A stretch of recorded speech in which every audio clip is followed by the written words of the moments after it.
প্রথমে আপনি আপনার নামটা একটু বলবেন? শামীম আক্তার লিজা। আচ্ছা লিজা, কোথা থেকে এসেছেন আপনি? নরসিংদী থেকে। আসার পথে কোনো ঝামেলা হয়নি তো? না, কোনো ঝামেলা হয়নি। ওকে, আপনার বয়সটা একটু আমাদেরকে বলেন। 19 বছর।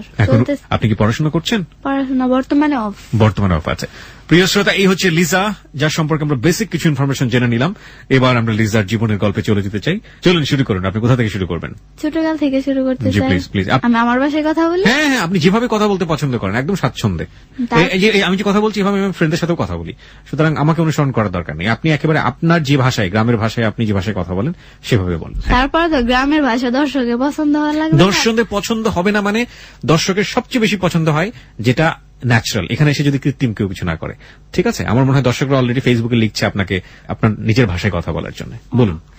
আমার ছোটকাল থেকে খুব ভালো কাটছে। যখন আমার 4 মাস বয়স তখন আমার বাতজ্বর হয়। বাতজ্বর হওয়া থেকে আমি তুতলাই প্রায় 6-7 বছর যাবত কথা বলার জন্য অনেক কান্না করতাম। যখন ছোট ছিলাম তখন মসজিদে যেতাম, হুজুর বলতো যে এই সূরাটা বলতে ওই সূরাটা বলতে, আমি তো বলতে পারতাম না। হুজুর অনেক মারতো, কেন বলতে পারতাম না। তখন খুব কষ্ট লাগতো। আমি বলতাম, বাইরে কান্নাকাটি করতাম যে না আমি মসজিদে যাব না। তারপর আমার ছোট কাকা খুব আদর করতো, বলতো আমি হুজুরের কাছে বইলা দিছি তুই যা, তোকে কোনো কিছু করবে না। তখন আমার অনেক আদর করতো ছোটকাল থেকে। পরে যাই, হুজুরা আমাকে মারধর করে না, কারণ বাবে এটা আমার শারীরিক সমস্যা। পরে আস্তে আস্তে অনেক কবিরাজ চিকিৎসা করার পর ভালো হয়েছে। প্রায় স্কুলে ভর্তি হওয়ার পর একদিন একটা মজার কাহিনী হয় আর কি। পুকুর যাকে বলে নালা, ওখানে গোসল করতে যায়। বড় মেয়ে না, আমার সাথে সবাই দুষ্টামি করতো, আবার মানে সবাই ডাকতো। ছোটকাল থেকে আমি সবার সাথে কথা বলতাম। তো ওইখানে আমি গোসল করতেছি, ওইখানে সব আমাকে ঢিল ছুটতেছে যে লিজা ধর ধর, যে ঢিল ছুটতে আমি এগুলো ধরতে ধরতে একেবারে গর্তের মাঝে পড়ে যায়।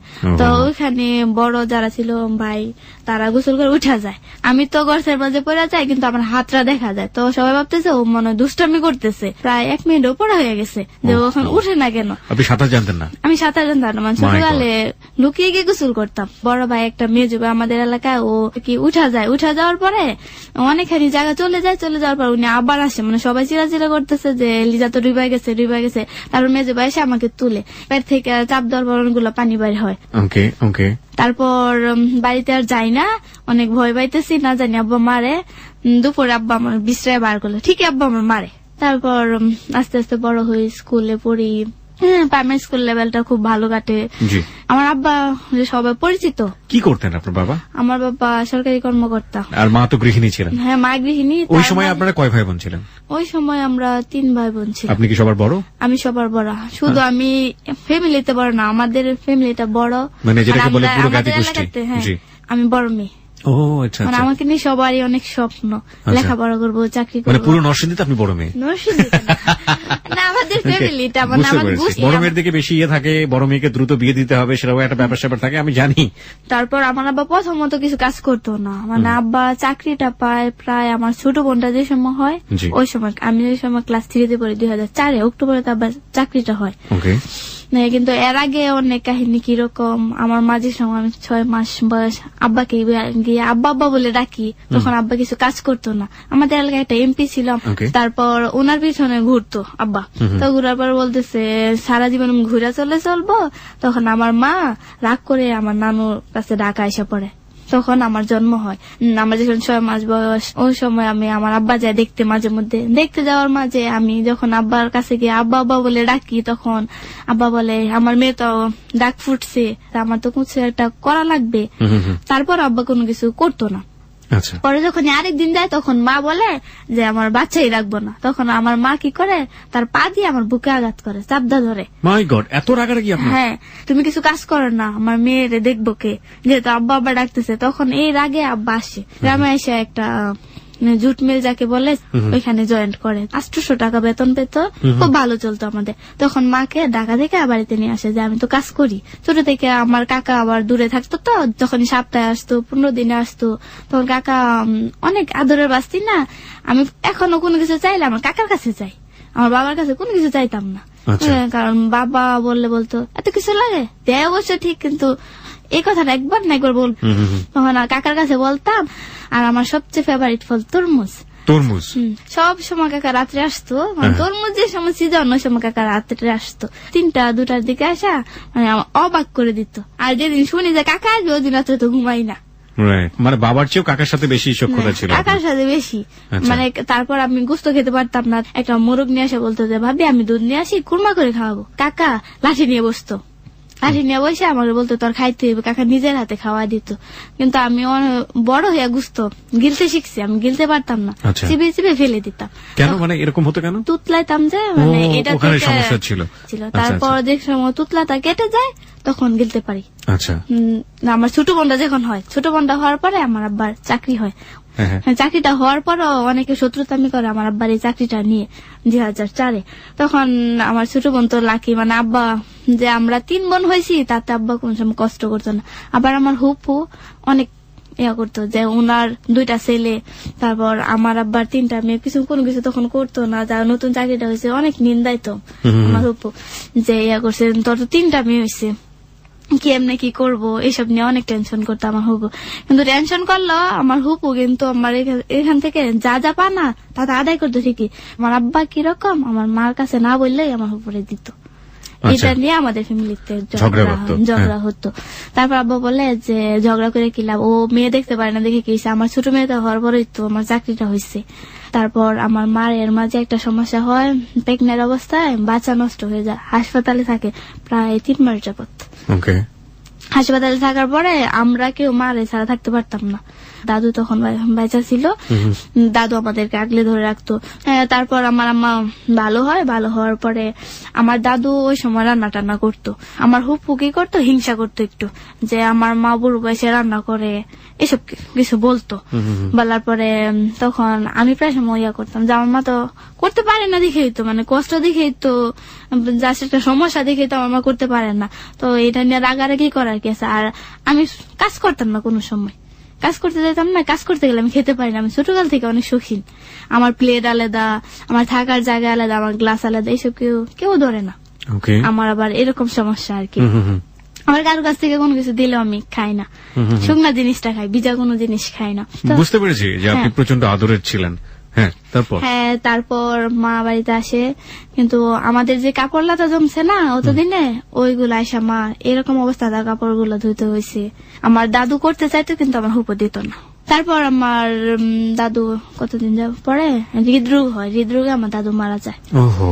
তারপর আমার দাদুর অনেক শখ ছিল আমার ছোট চাচার বউ দেখা যাবে, কিন্তু দেখতে পারে না।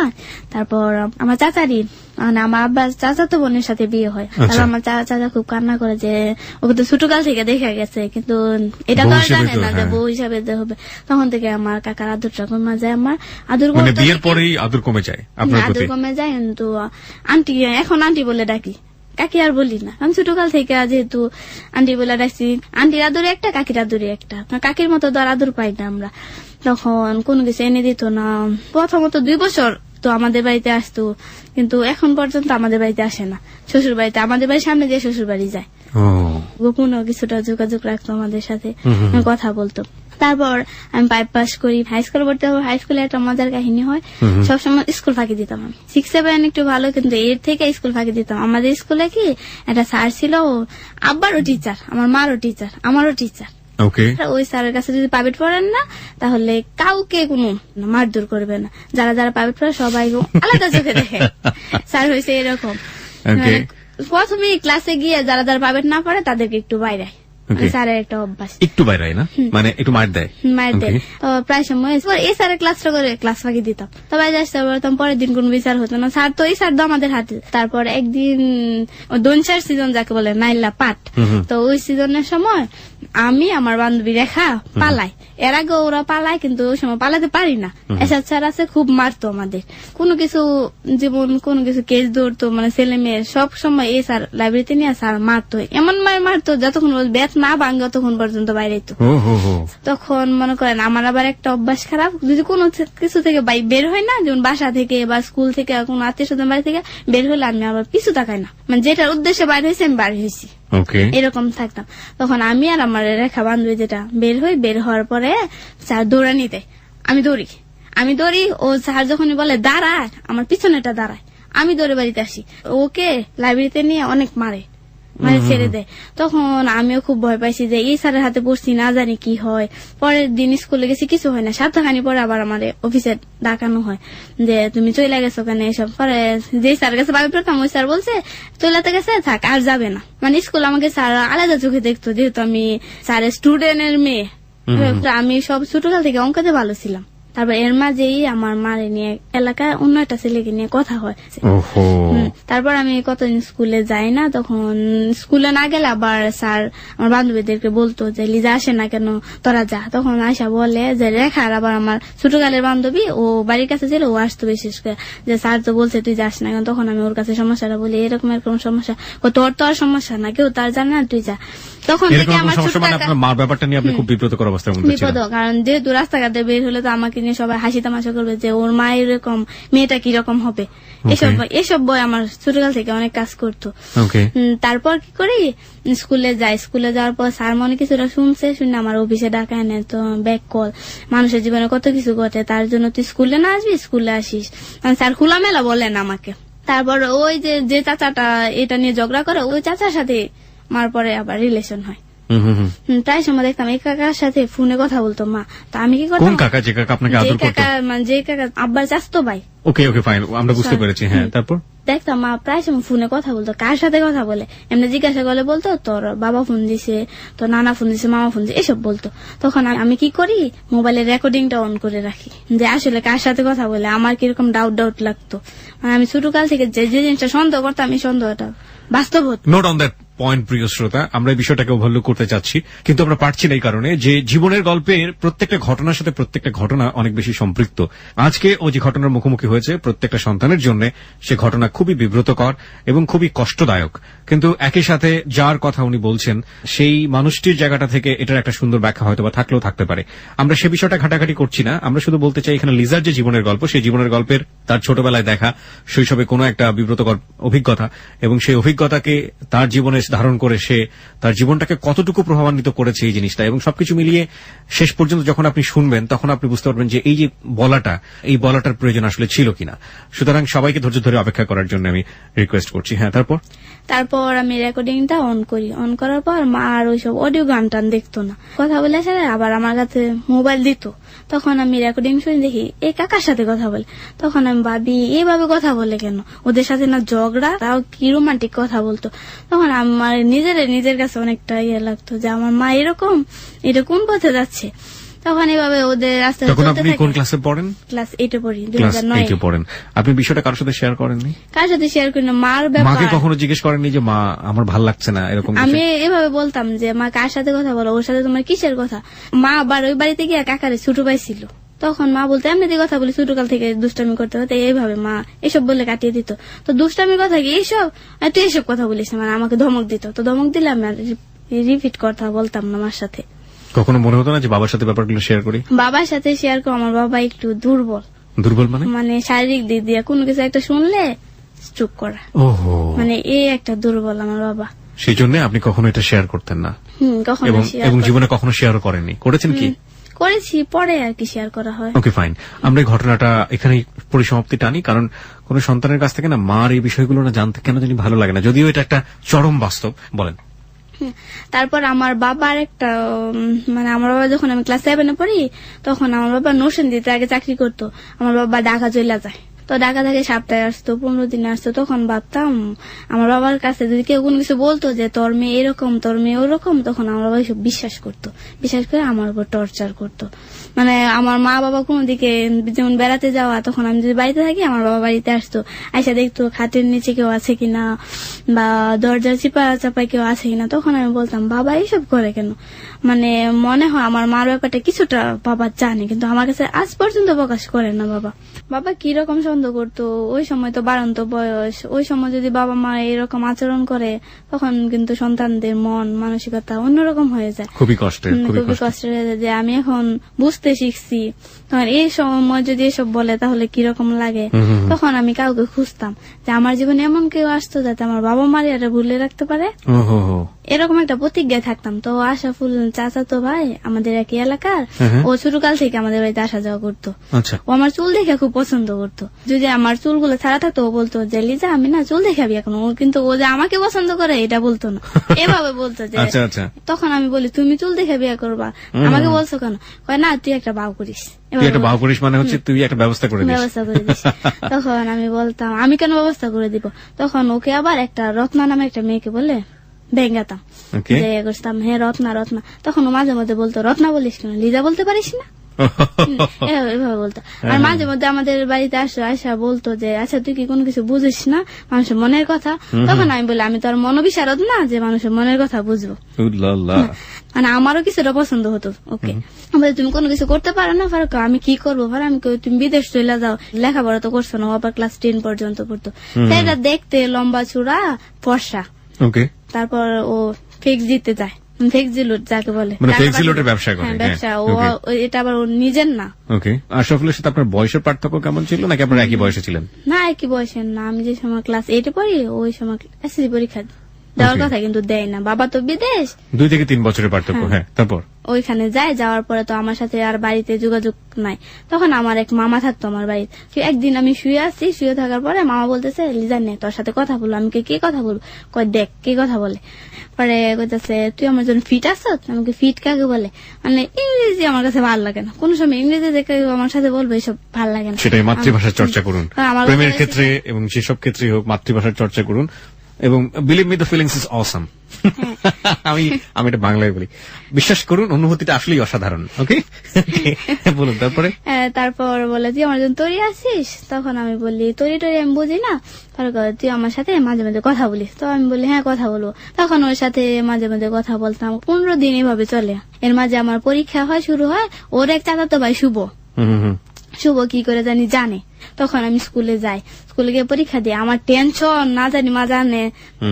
তখন আমি পরীক্ষাটা দিয়ে শুভকে বলি দেখ শুভ, মা যদি তোকে জিজ্ঞাসা করে মা তো জানে না, তুই বলিস না। ফারুক আচ্ছা বলবো না। তখন এই 15 দিন কথার মাঝে আশাফুলের সাথে আমার ঝগড়া হয়।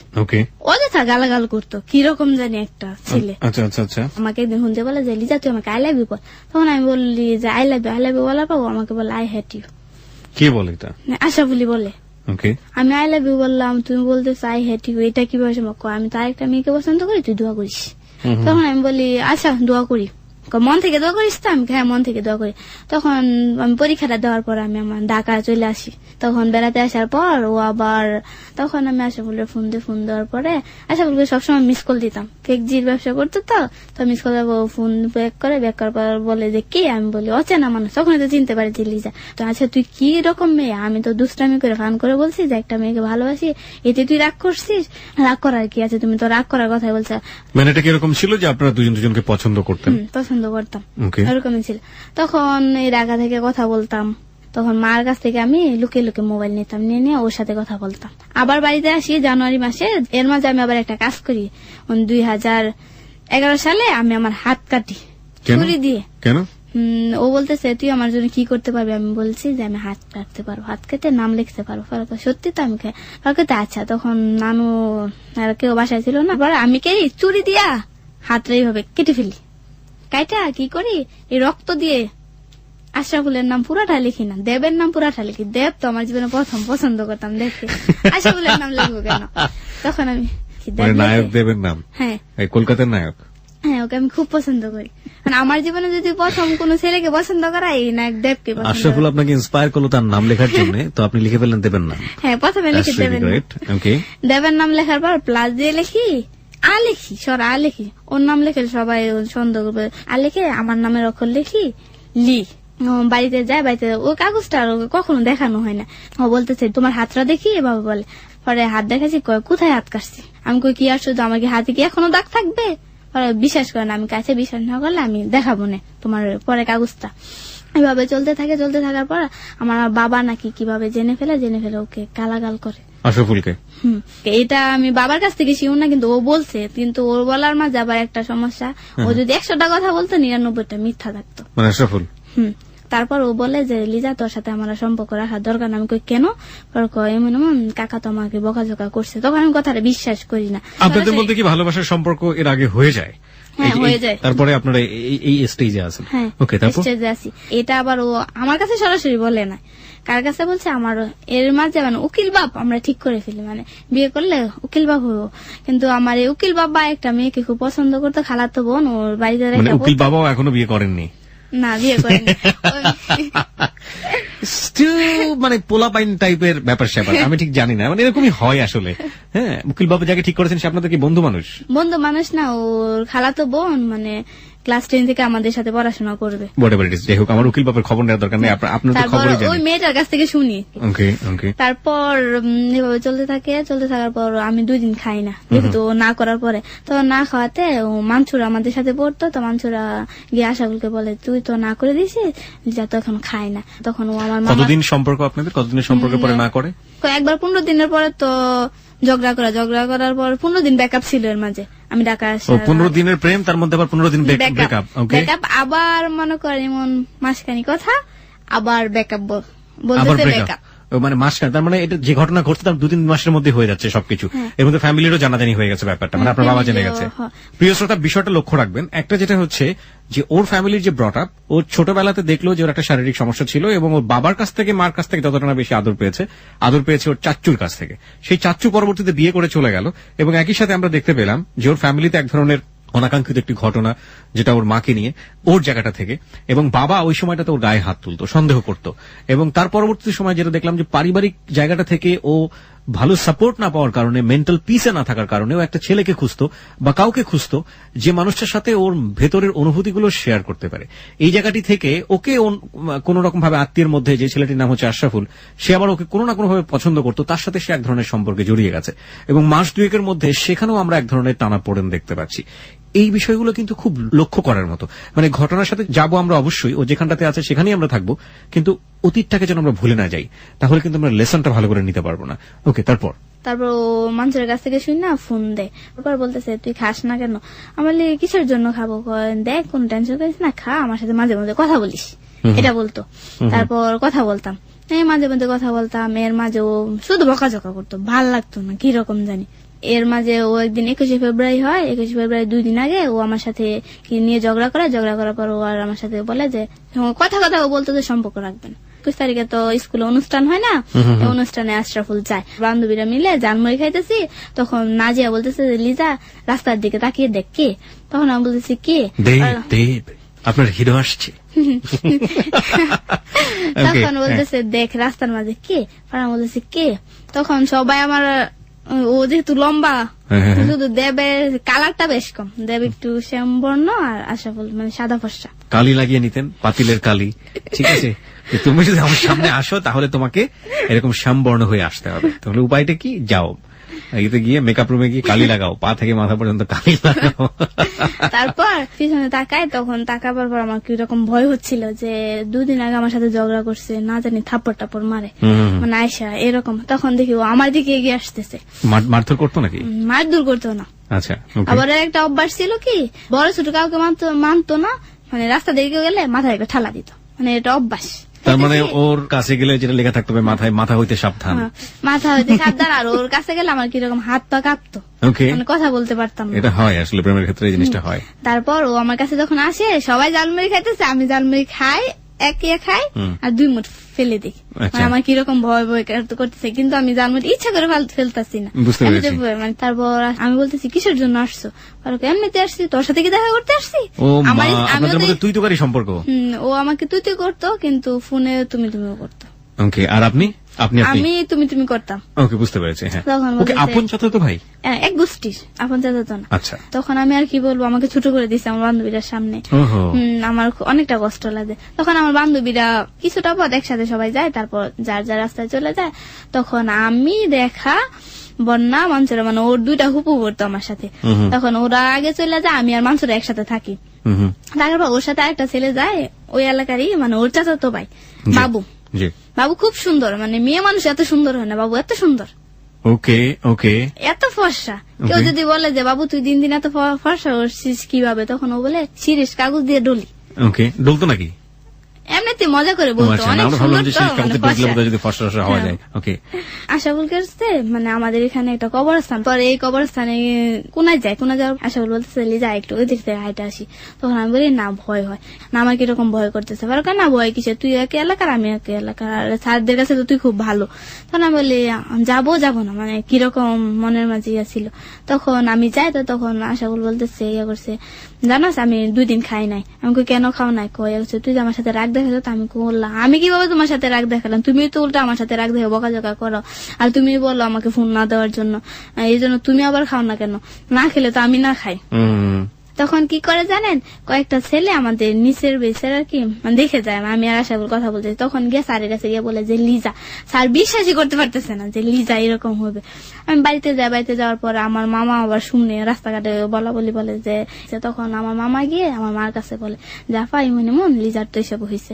তখন মা আমাকে এসব হয়েছে মানে এটাকে বুঝলাম, এসব হয়েছে মানে সবাই ভাবছে, খারাপ ভাবছে আর কি, বুঝছেন, যে কবরস্থান এটা খারাপ ভাবছে, খারাপ ভাবে নিচ্ছে সবাই।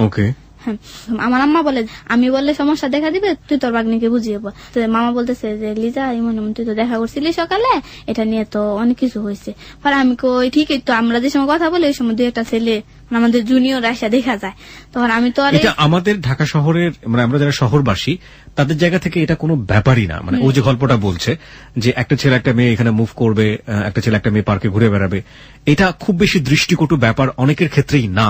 অনেকেই হয়তো এটাকে খুব স্বাভাবিক চিত্র মনে করে নেন, কিন্তু একটা গ্রামের স্কুলে কিংবা একটা গ্রামের পরিবেশে ও যেটা বলছে সেটা কিন্তু এলিয়েনদের কোনো ঘটনা না, সেটা বাস্তবিক অর্থেই ওই জায়গাটিতে কিন্তু এটা সত্য। কালে কিচ্ছু নাই, যদি ওই ছেলেটার সাথে মেয়েটার সাথে একটু কথা বলতে দেখছে, এটা দিয়ে মোটামুটি ওরা বিয়ে পড়িয়ে ফেলবে, মানে এরকম অবস্থাও কিন্তু হয়ে যায়। সামাজিকতার চিত্রের জায়গাটাতে এই সংকীর্ণতা কিন্তু আমাদের একেবারে গ্রামাঞ্চলের প্রান্তিক পর্যায়ের মানুষের মধ্যে কিছুটা হলেও রয়েছে, এটা অস্বীকার করার কোনো উপায় নেই। হ্যাঁ বলুন। তারপর পরের দিন স্কুলে যাই, স্কুলে যাওয়ার পর আমি খুব ভয়ে আছি যে স্যার না জানি কি বলে, আবার এই টেনশনও করি না যে ইয়ে করছে, স্যার তো আমার হাতেই আছে, যেহেতু প্রাইভেট পড়ি স্যার হাতে না। তখন প্রাইভেটে যাওয়ার পর স্যার বলতেছে, কানা ধরে বলতেছে কি ব্যাপার আপনি লাইক হয়ে গেছেন, খুব বড় হয়ে গেছেন। আমি স্যার কি করছি, পরে তো বুঝছি, বোঝার পর আমি বলতেছি দেখেন স্যার আমি তো আর কোনো কিছু করি না, আর যদি প্রেম করার ইচ্ছা কারোর সাথে স্কুলে ফিল্ডের সামনেই তো দাঁড়ায় আমি কথা বলতে পারি, আর ওখানে তো আমি কথা বলছি, কিছু বলছি না। পরে স্যার বলতেছে দেখ এটা তো আমার কথা না, সবাই বলা বলি করতেছে। আমি স্যার আপনি কি বিশ্বাস করেন? পরে স্যার কয় দেখ তোরে তো খুব ভালো জানতাম। পরে স্যার আমাকে এটা বলে, দেখলি যা শেষ ভালো যার সব ভালো তার। কিন্তু এটা তারপরে কোনো বিচার টিচার হয় না, কিন্তু বিচার না হওয়া তো আশাবুল আমার সাথে খুব রাগ দেখায় যে তোর জন্য আমার কেরিয়ারটা নষ্ট হয়ে গেছে, এইসব কিছু বলতো। তখন আমি বলতাম আমি তো তোমাকে নিজের ইচ্ছাতে যাইতে বলি না। তখন আশাবুল আমার সাথে বলে যে তোর সাথে একবারে চিরজীবনের জন্য যোগাযোগ বন্ধ, আর মানে কোন সময় আশাবুলের কাছে তুই আইতে পারবি না। তখন আমি বলি দেখো আমি তোমার কাছে আসি না, তুমি বারবার আমাকে বলো ব্যাকআপ বলে তখন এই জনের কাছে ফোন দাও, ওই জনের কাছে ফোন দিয়ে বলো যে আমার কাছে দেওয়ার জন্য, এতে আমার কয় না আমি আর এসব করবো না। 7 দিন যায়, 7 দিন পর আবার আমার কাকির মোবাইলে ফোন দেয় আশরাফুল। তখন ফোন দেওয়ার পর আশরাফুল বলতেছে তুই কি আমার ভুলে গেছ? তখন আমি বলছি কি আসছো তুমি আমার সাথে অভিনয় করো, 2 দিন পর পরে আমার কষ্ট দাও, আমার কি কষ্ট লাগে না, আমি কি মানুষ না, এইসব বলতাম।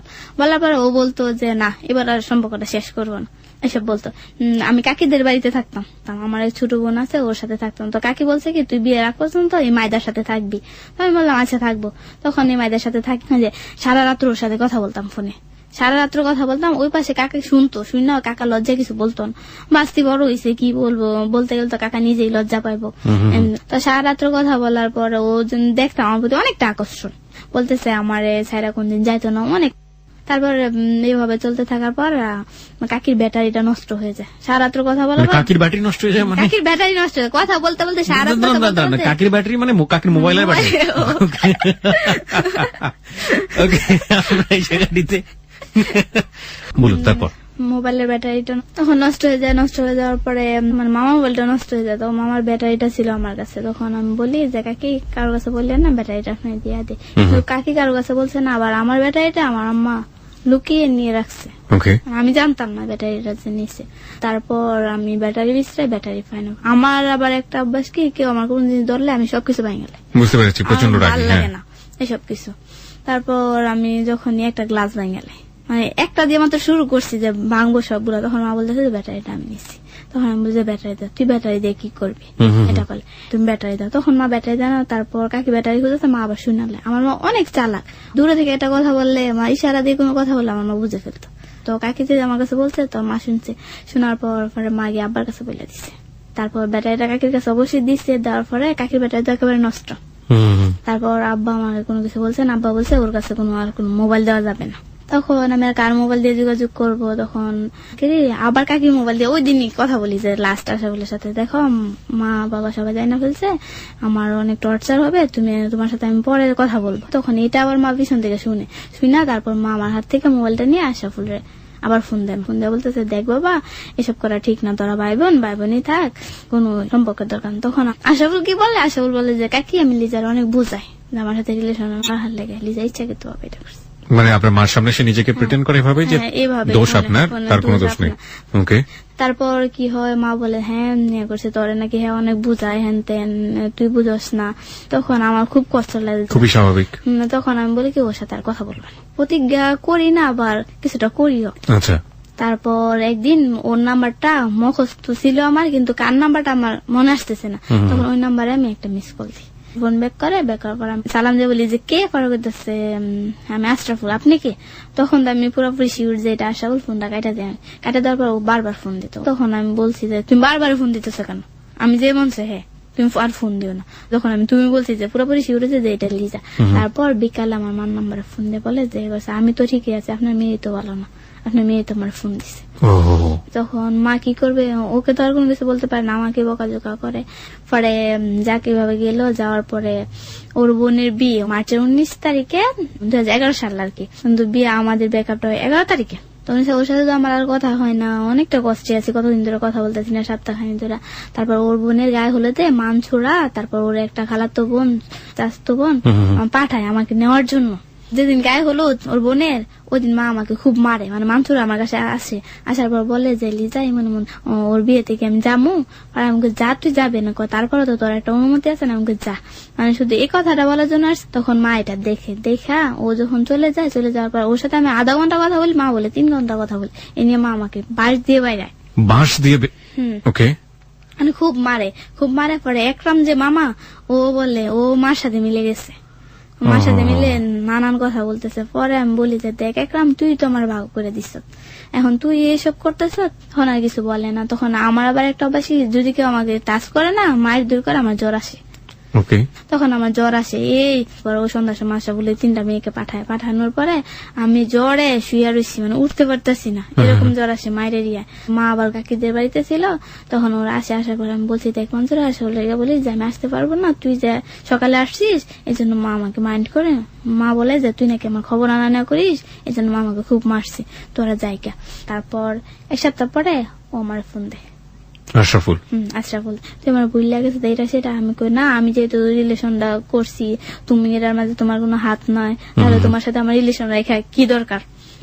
তখন বলে অনেক ভুল করছি, আর ভুল হবে না, এইভাবে বলে এইসব। তারপর আবার আশরাফুল এক কাজ করে, এর মাঝে দেখ ওই যে ওর কাছে যে আমি যে সব SMS পাঠাইছি, ওইসব মার কাছে বলে যে আপনার মেয়ে খারাপ SMS পাঠাইছে, কিন্তু আমি কোনো খারাপ SMS পাঠাইছি না।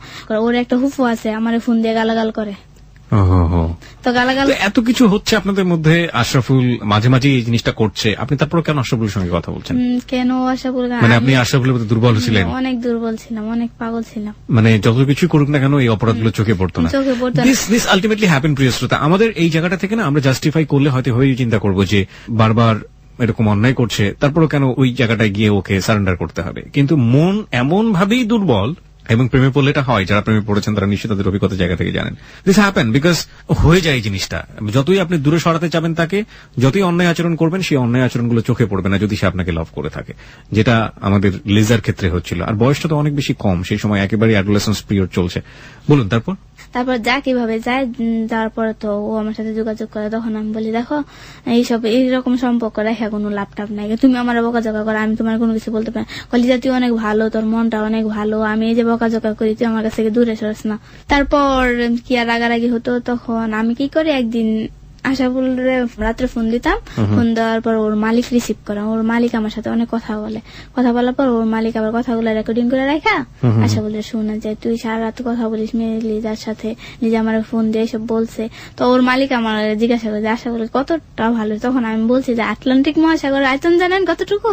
তখন উনি বলতেছে আমি তো যাই না। আমি এর চেয়ে দ্বিগুণ ভালোবাসি। বাবা। তারপর কি ওর মালিকা একটু বকাঝকা করার পর ও আবার ফোন দেয়, আমার ফোন দিয়ে বলতেছে খুব রাগারাগি দেখার মাঝে করি। তখন ওই সময় আমার মাকে দেখি আমার চাচার সাথে এক বিছানায়। তখনই মানে আমার অনেকটা কষ্ট লাগছে, কিরকম আশাফুলে আমার সাথে এরকম দুর্ব্যবহার করতেছে। তারপরে কিরকম আশাফুল আবার মার কাছে ফোন দিয়ে বলতেছে যে কাকি আপনার মেয়ে তো লিজা তো ইয়ে করছে, আমার মালিকের কাছে ফোন দিয়ে অনেক কিছু বলছে, আমার মালিক তো আমার বকাঝকা করছে, আপনি মেয়ের সামলান। তখন মা আমাকে অনেক কিছু বলার পর তো মা মনে হয় আমার যার সাথে আর কি তার সাথে মনে কিছুটা রাগারাগি, তার সাথে যদি রাগারাগি থাকতো আমার মা সবার সাথে ফ্যামিলি সবার সাথে রাগারাগি করতো। কিরকম মারে কোনো প্রশ্ন করলে মা কিরকম জানি আনসারতে ভাল লাগতো না আমার কাছে। তখন বলি মা এরকম করে কেন? পরে রাত্রে কি করতো, আমি যে পাশে থাকতাম ওই পাশে আমি থাকতাম, আমার ছোট বোন থাকতো আমার সাথে, তার মার সাথে শুধু আমার লাস্টে যে ছোট বোনটা ওটা থাকতো। আর নিচে যে আমরা ফ্লোর করা ঘর আর কি, ফ্লোরের মাঝে গরম তো জুলাই মাসে, ওই সময় এই গরমের মাঝে আমার মামা আর আমার ছোট ভাই খাট থাকতো নিচে শুয়ে। তারপর আমি বলছি যে মা আমার কাছে তো বালিশ নাই, পর মা বলতেছে এই বাস্তায় বালিশ নেই। তো মা তো আর ভাবছে না যে আমি যে বিছানা মশারি সাইড করে দেখবো যে সাথে কি আছে না আছে। মা কি করতো মানে মশারি তো টাঙ্গাতে আর উপরে একটা পর্দা দিয়ে বিছানার চাদর দিয়ে রাখতো, সবসময় দিয়ে রাখতো। আমি তো আর ভাবতাম না এর মাঝে কি আছে। তখন আমি যাই গিয়ে বলি মা বালিশ দিয়ে বললে আমি চাদরটা সরে ফেলে না, আমি তো দেখে একেবারে অবাক যে আমার মা এরকম কিভাবে যাবো। আমি বলছি তখন আমার কাছে আমি আমার বাবার কিসের এত অভাব, এটা করার কারণ কি? তখন আমি মাকে বলি ওটা কে? তখন মা বলে তুই বালিশটা দোহের পাশে। আমি বলতেছি আমি কাকা এখানে কেন? তখন মা বলতেছে যে আসছি, কিসের জন্য আসছি এটা নিয়ে মার সাথে আমার অনেক কথা কাটাকাটি। তখন মাকে আমি বলি তুই আমার মা না, তুই মা নামের কলঙ্ক। এই ছোট থেকে বড় হয়েছি কোনোদিন তুই বলছি না, এই একটা কারণ মানে আমি তুই বলছি। তুই বলার পর ওই পাশে আমি খুব কান্না করার পর আমার মামা বলতেছে তুই কিসের জন্য কাঁদতেছিস? তখন আমি বলি দেখ তোর বোনের সাথে কে। আমার মামা বলতেছে আমি জানি কে। তেমন এটা সবাই জানতো কিন্তু সবাই লুকিয়ে রাখতো। তখন আমার অনেক দূর সময় যায় কিরকম ওই দিন রাতে আমি ফাঁস নিই। কি না আপনি ফাঁস নিই কেন? ফাঁস নি কেন মার ইয়াতে ব্যবহারেতে মামা ঘুমিয়ে বসে, মামা যায় না ফাঁস নেওয়ার পর মৃত্যুর যন্ত্রণা আমি বুঝছি। অতটা ইয়া পরে না মানে দড়িটা ভাগ্য করে আর কি, দড়িটা চিরা পড়ার পর আমার গলায় একটা দাগ পড়ে যায়। তখন আমি করে উঠি, তখন আমি খুব কান্না করি। তখন এই যন্ত্রণার মাঝে কি ঘুম আসে? ঘুম তো আসে না। তখন আমি শুয়ে থাকি, মামা আমার মাথায় হাত বুলিয়ে দেয়, হাত বুলিয়ে ঘুমায় যায়। ঘুমায় যাওয়ার পর এইভাবে মার সাথে আমি 15 দিন কথা বলি না, বলি এই মার হাতে রান্না খাবো না। তারপর 3 দিন আমি না খেয়ে থাকি। আর যদি আমার মনে যত কষ্ট থাক না সবার সাথে আমি হাসি খুশি কথা বলতাম, মানে কারোর মনের ইয়াটা বুঝাইতাম না যে আমার ফ্যামিলিতে এইসব আছে বুঝাইতাম না। কারণ বুঝালে তো আমারই লজ্জা, আমাকে নিয়ে তো হাসি তামাশা করবে মানুষ। পরে তো আমার হাতে রান্না খায়। কিন্তু 3 দিনের দিন আবার এক কাজ করে, আমার স্কুল থেকে স্যার আমার বান্ধবীদেরকে পাঠায় যে লিজা কেন আসে না। কি হয়েছে? তো বান্ধবীর কাছে গিয়ে এইসব সমস্যার কথা বলা যায়, আর বান্ধবীর কাছে বলি না বলার পর পরে স্কুলে যায়। তারপর ঈদ আসে, ঈদের মাঝে আসলে বলতেছে এই ব্যাকআপের পরও আবার ফোন দিয়ে কথা বলে আমার সাথে। সে বলতেছে লিজা তুই আমার কি দিবি? আমি বলছি তুমি আমার কি দিবা? তুই আগে দে, তারপর আমি তোর দিব একটা সুপিস কিনে উপহার। তারপরে ও আমাকে কোনো কিছু দেয় না, কার কাছে আশরাফুল করে এটা। আশরাফুল কোনো কিছু দেয় না। তারপর ঈদের কদিন পর ও আমার কাছে টাকা চায়। এর আগে কিন্তু 100 টাকা নেয়, নিয়ে আবার দিয়া দেয়। তো আমি তো ভাবছি টাকা নিচ্ছে দিবে, তার 500 টাকা নেয় আমার কাছ থেকে। একটা মেয়ে আছে আমার এলাকারই, তখন ওর হাতে 500 টাকা নেয়। নেওয়ার পরে তখন ও বলতেছে এই টাকাটা আমি লিজার বিয়েতে দিব, বিয়েতে 500 টাকা দিয়ে নিমন্ত্রণ খাইতে আসবো। করার পরে 500 টাকা পরে আর দেয় না। আমিও আর টাকাটা আনতে চাই না, কেন আনবো? ভালোবাসা মানুষের টাকা দিয়ে এটাকে আনার জন্য। তো আমার ফ্যামিলিতে অনেক টর্চার করতো, কিরকম কারো বাড়িতে যাইতে দেওয়াটা পছন্দ করতো না।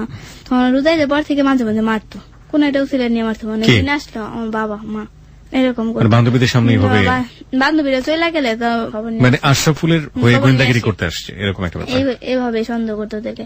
তখন কি করে আমার একটা ফুজুরের কাছ থেকে একটা মাটির পাতিলা ঠুলি, যেটা ওকে বলে, ঠুলি দিয়ে কি করে পানি আনে গাং থেকে, মানে 6 গাঙ্গের মুখ বলে, সেটা নদী আর কি, মুখ থেকে আমার আব্বা আপনাকে ওখান থেকে সরানোর জন্য ওখান থেকে কবিরাজি করে সরাবে। হ্যাঁ, তারপর তখন আমি যখন হুজুরটা আসে, আমি সকালে পাবেটে যাবো আর কি, তখন আব্বা বলতেছে যে তুই একটু পাবেটে পরে আমি কিসের জন্য? হুজুর আসছে না। তো হুজুর কিসের জন্য আসছে? তখন আমি তো কিছুটা টের পাইছি। তখন আমি লুকিয়ে কাকিদের বাড়ির দিক দিয়ে যাইতে চাই, তখনই আমার ছোট বোন দিয়ে ডাকে, বলে যে তোর আব্বা ডাকতেছে। তখন যাওয়ার পর বলতেছে 3 বার পানি ডাব খা, 7 দিন খাইতে হবে। তখন আমি কেরি মানে একবার তো দেখায় খাওয়া লাগবে, তখন আমি একবার দেখায় খাই। তখন গিয়ে স্কুলে যাই, গিয়ে রিনা মেয়েটা আমি ওর কাছে বলি, দেখা আমার বাবা কিরকম অবিশ্বাস করে, কবিরাজ এরিয়াতে যাইতেছে আশাফুলের সাথে। হে কি করে যে এক কাজ কর, তুই এই পাতিলা পানি গুলো ফালাই দিয়া নতুন করে পানি রাখাই সেরা পরে তুই পানিটা 7 দিন খাইস। তখন আমিও ওর কথা মতো এটা করি। আবার এই যে হুজুর কাছে পানি পড়া দিছে, হুজুর আবার বুঝা ফালায়, তখন ওই হুজুরের কাছে মায়েরা নিয়ে যায়, মানে যাওয়ার পর হুজুরের সামনে গিয়ে কোনো কথা বলি না। হুজুর শুধু বলছে যে আমার শুধু এক নজর দেখবে। পরে বুঝি একটা তাবিজ দিচ্ছে, তাবিজ দেওয়ার পর বাড়িতে আসছি, বাড়িতে পরে বলতেছে মা যে তাবিজটা দিয়ে হাতে। তখন দিতে চাই না, বাবা আমাকে 2টা থাপ্পড় দেয়, থাপ্পড় দিয়ে তারপর তাবিজটা দেয়। তখন আমি রিনার কাছে গিয়ে কোনো সমস্যা বললে, রিনা আমার ছোট কিন্তু ওর কাছ থেকে পরামর্শ নিতাম। রিনাকে বলতেছে কি কর, দেখ তাবিজের মধ্যে কি আছে ফালাই দিয়ে শুধু মোম দিয়ে রাখ। তো আমি তাবিজের ভিতর থেকে ফালাই দিয়া শুধু মোম দিয়ে রাখতাম। তো আমার বাবা তো ভাবতো তাবিজ আছে, তারপর আমার কোনো পরিবর্তন পাইতো না। তখন আমার বাবা বলে এইসব কবিরাজ টবিরাজ বিশ্বাস করি। তারপর এর মাঝে আশাফুল আমার সাথে মানে 200 টাকা খুঁজতো, আশাফুলের টাকা দিতাম। আমার আব্বা প্রতি সপ্তাহে আমার টিফিনের টাকা দিত, ওই টাকাটা আমি খেতাম, আর আমার মা যে টাকাটা দিত ওই টাকাটা থাকতো, ওই টাকাটা আমি আশাফুলে দিয়ে দিতাম জমিয়ে। তারপর প্রাইভেট পড়তাম 250 টাকা মাসে, বাড়ি থেকে যেতাম 300 টাকা, তো এই 50 টাকা বাঁচতো, এমনি করে 5টা প্রাইভেট পড়তাম আমি, 250 টাকা প্রতি মাসে হতো। এইভাবে আশাফুলে আমি টাকা দিই। ওকে ওকে, প্রিয় শ্রোতা এখানে লক্ষ্য রাখবেন যে 250 টাকা হয়তো কোনো টাকাই না, কিন্তু ওর জন্য, ওর ভালোবাসার জায়গা থেকে 250 টাকা কিন্তু অনেক টাকা। এটাকে ভালোবাসার চোখ দিয়ে দেখলে কিন্তু অনেক টাকা।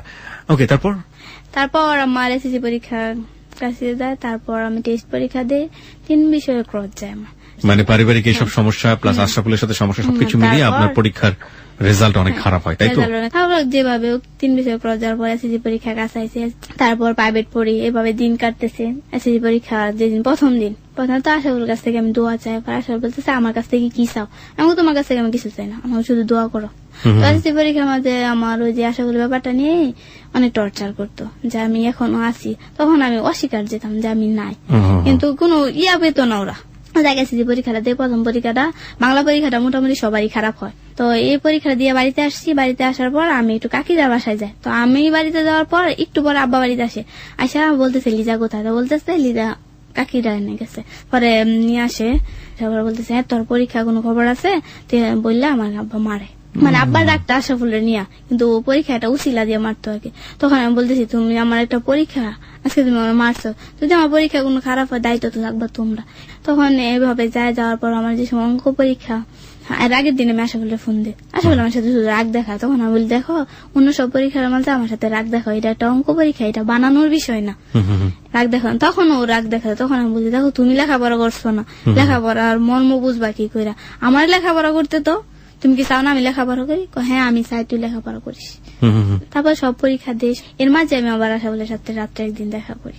আশাফুল তুই আমাকে সত্যি ভালোবাসি তাহলে আচ্ছা দেখা করতো, তো রাত্রে দেখা করি। কিন্তু রাত্রে দেখা করার মাঝে আমাদের মধ্যে কিছু হইতো না, শুধু হাতে ধরতো, মানে বিশ্বাস, মানে আমার বিশ্বাস করার জন্য, বুঝছেন? তো জানুয়ারি মাসে 3 দিন দেখা করি, পরে ফেব্রুয়ারি মাসে আমার পরীক্ষা, এর মাঝে 2 দিন দেখা করি। ওই যে আমার মার সাথে যে কাকার সম্পর্ক, ওই কাকা আমাকে নিয়ে অনেক এলাকায় অনেক কিছু বললাম রটায়, মানে ঝগড়ার মাঝে ওর সাথে দেখা করে যে আসা হলো অনেক তো ঝগড়া হইতেছে, তুমি আমার সাথে দেখা করো। মানে ফাইনালি হ্যাঁ আমি জিজ্ঞাসা করবো যে ও আমাকে চাই কিনা। তখন ফেব্রুয়ারি 19 তারিখে আমার সাথে দেখা করে 2012 সালে রাত্রে। আমি বলি দেখো আসা হল ভাই, আগে পরে যা কিছু হয়েছে না হয়েছে এইসব কিছু বাদ, তুমি আমার কাছে একটা ফাইনালি একটা কথা বলে যে তুমি আমাকে চাও কিনা। আর বলতেছে হ্যাঁ চাই। আমি বিশ্বাস হয়, তখন ও আমার মাথায় হাত রাখে। ওকে ওকে, আমি তোর চাইলে বিশ্বাস, তখন আমি হাতটা জ্যাংলা দিয়ে ফালাই দিই। আমি বলতে দেখো এখন আমি তোমার কাছে দেখে নিব আমার এই কথাটা কইছো, আমার বিশ্বাস হয় না। বিশ্বাস না হলে কিছু করার না, যদি না চাইতাম এত রাতে তোর সাথে দেখা করতাম না, 11টা বাজে ওই সময় রাতে। তারপর বলার পর আমি বিশ্বাস করি, মনে হয় সত্যি বলবে যেহেতু মাথা শপথ করছে। তারপর পরীক্ষা যখন তো শেষ হবে, আমার বাবা বলতেছে আমাকে আমার কাকার বাসায় নিয়ে দিয়েছে। তখন বলি যে আমি যাবো না। এটা বলার পর বাবার আগের মাথায় কি করে, খাট আছে না, খাটের ছাইনি দিয়ে কাঠ বাইরে আমার ভাঙে, অনেক মারে, মানে পায়ে মানে 5-6টা আঙ্গুলে নষ্ট হয়ে যায় আর কি। পরে তখন আমি জিদ ধরে বলি যদি আমি কাকার বাসায় যাই না, ওখান থেকে নানার বাসায় চলে যাবো, গিয়ে আর বাড়িতে আসবো না। তখন যাই, আসার পর এই যেহেতু আমি 1.5 মাস কাকার এখানে থাকি, নানুর এখানে থাকি, আন্টির এখানে থাকি, থাকার পর 1.5 মাসে আমার বাবার সাথে কথা বলি। আমার বাবা ফোন করে আমাকে বিশ্রাইতো, কিন্তু আমি কথা বলতাম না। আমার অনেক রাগ যে বাবা মানুষের কথা শুনে আমাকে মারে। তারপর বাড়িতে আসি, বাড়িতে আসার পর আমি কাপড় চোপড় সব ঢাকা রাখা যায়, রেখে তখন বাড়িতে যাই। নানার সাথে বাড়িতে যাওয়ার পর আশাগুলো দেখে আর ঢাকা আসতে মনে যায় না, ওর প্রতি যেরকম আবার নতুন করে গেছে। তো তারপর আমি আবার ঢাকা থেকে একটা সুপিস নিই, আশা বলি যেন একটা উপহার নিয়ে আসা বলে নিয়ে যে আসা বলবে আমি তোমার জন্য আনছি। 15 দিন পরে রেজাল্ট দেয়, অঙ্কে আমার ক্রস যাওয়ার পরে আশা বলে অনেক অপমান করে আমাকে, মানে এসএসসি তে ফেল করেন যে তুই আর কোনোদিন পাস করতে পারেন, এসএসসি তে ফেল করেন আপনি, ম্যাট্রিক ফেল করেন। সকল বলতেছে তুই জীবনও পাস করতে পারবি না, ওই কথা শুধু বলে না, আরো অনেক ভাষায় গালাগাল করে, বলার মতো না। তখন আমি বলি দেখো এই লিজের সামনে তোমার অঙ্কে প্লাস পাই দেখাই দিব, এটা বলছি। তখন অনেক জিদ ধরে অঙ্ক করতাম, আর আমার একটা চ্যালেঞ্জ ছিল কি অঙ্কে যদি প্লাস আছে তাহলে আশাফুলকে ভুলে যাব। এই 7 মাসে আমি আশাফুলের সাথে কোনো যোগাযোগ রাখছি না। তখন আমি সারা রাত জেগে অঙ্ক করতাম, অঙ্ক করতে করতে ফজর আজান দিলাইতো। পরের বার অঙ্কে প্লাস উঠার পরে রেজাল্টের পরে সবার বাড়িতে মিষ্টি দিয়ে, তো রাস্তা দিয়ে নিতেছে, পরে কার জন্য মিষ্টি নিতেছে আমার ছোট বোন যে কলিজাফানা পাস করছে, কি আসলে আমি জানি না। তখন আশাফুল আমাদের নাম্বারে ফোন দেওয়ার পর আমার সাথে কথা হওয়ার পর বলতেছে আমার মিষ্টি কোথায়, এসব বলার পর আমি বলি তোমার কিসের মিষ্টি, আমি তো বলছি যদি অঙ্কে আমার প্লাস আছে তোমার বুঝলে দাম, তাহলে কি তোমার বুঝলে যায় পারবি, আমার কাছে আমি চেষ্টা করবো, যদি পারি তাহলে তো পারলাম, না পারলে তো কিছু করেন না।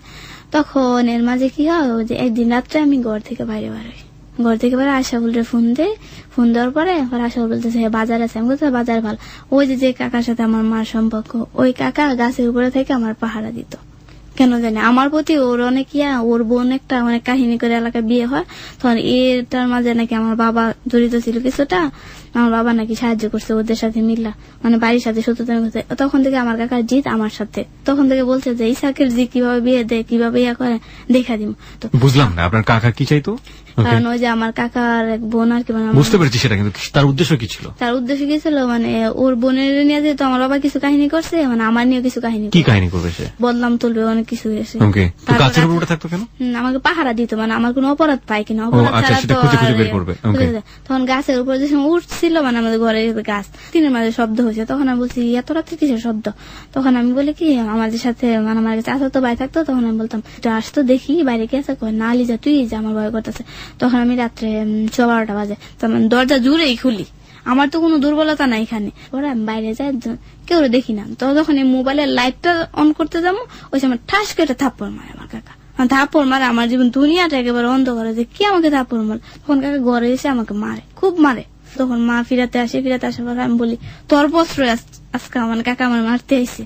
তখন মা আর কি বলবে কিছু বলে, কাকা মায়েরা যার পর ওই দিনও আবার ফাঁসনি, ওই দিন ফাঁস নেওয়ার পরও দাগ বসে, আমার গলাতে 2 বার মোট দাগ বসে। তারপর আমার কাকা কি করছে গিয়ে আমার আরেক কাকার কাছে গিয়ে বলে যে এমন আমি তো লিজার আশাফুলের সাথে পাইছি রাত্রে, পুরা গ্রাম রোডায় যে আমার নাকি আশাফুলের সাথে রাত্রে ধরছে। তো সবাই বলতেছে তো আশাফুলের সাথে ধরছে ভালো কথা, আমরা কেউ দেখাইলি না, তখন আর কিছু করতে পারে না অনেক। এই কথা শুনে আমার বাবা কি করে জানেন, অনেক টেনশনে পড়ে, আমার বাবার হার্ট অনেক দুর্বল, আমার বাবা ব্রেন স্ট্রোক করে, তখন আমার বাবা ঠিকই বিশ্বাস করে যে আমার সাথে আশাফুল ছিল, কিন্তু আসলে আমার সাথে আশাফুল ছিল। তখন ব্রেন স্ট্রোক করার পর আমি আশাফুলের ফোন দিয়েছি, আমার বাবা তো স্ট্রোক করছে, তুমি আমার সাথে শেষ রাত্রে দেখা করবা। তখন দেখা করো, তখন সবাই বলে যে ওর সাথে ফিজিক্যাল রিলেশন করতে পারে।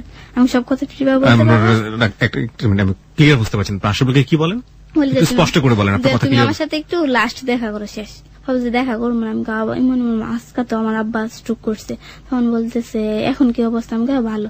তখন বলতেছে দেখা করবে না, তারপর আমি বলি যে দেখা করে, তারপর দেখা করি।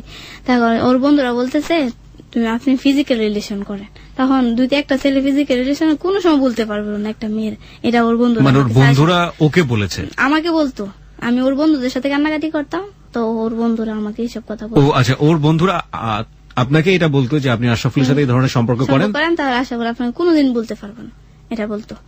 এটা বলার পর তখন আমি যাই, তারপর নিয়ে যাওয়ার পর আপনি টার্গেট করেন যে এই কাজটা আমি করবো, তারপর আপনি আশরাফুলকে পেতে চাই, আশরাফুলকে চাই।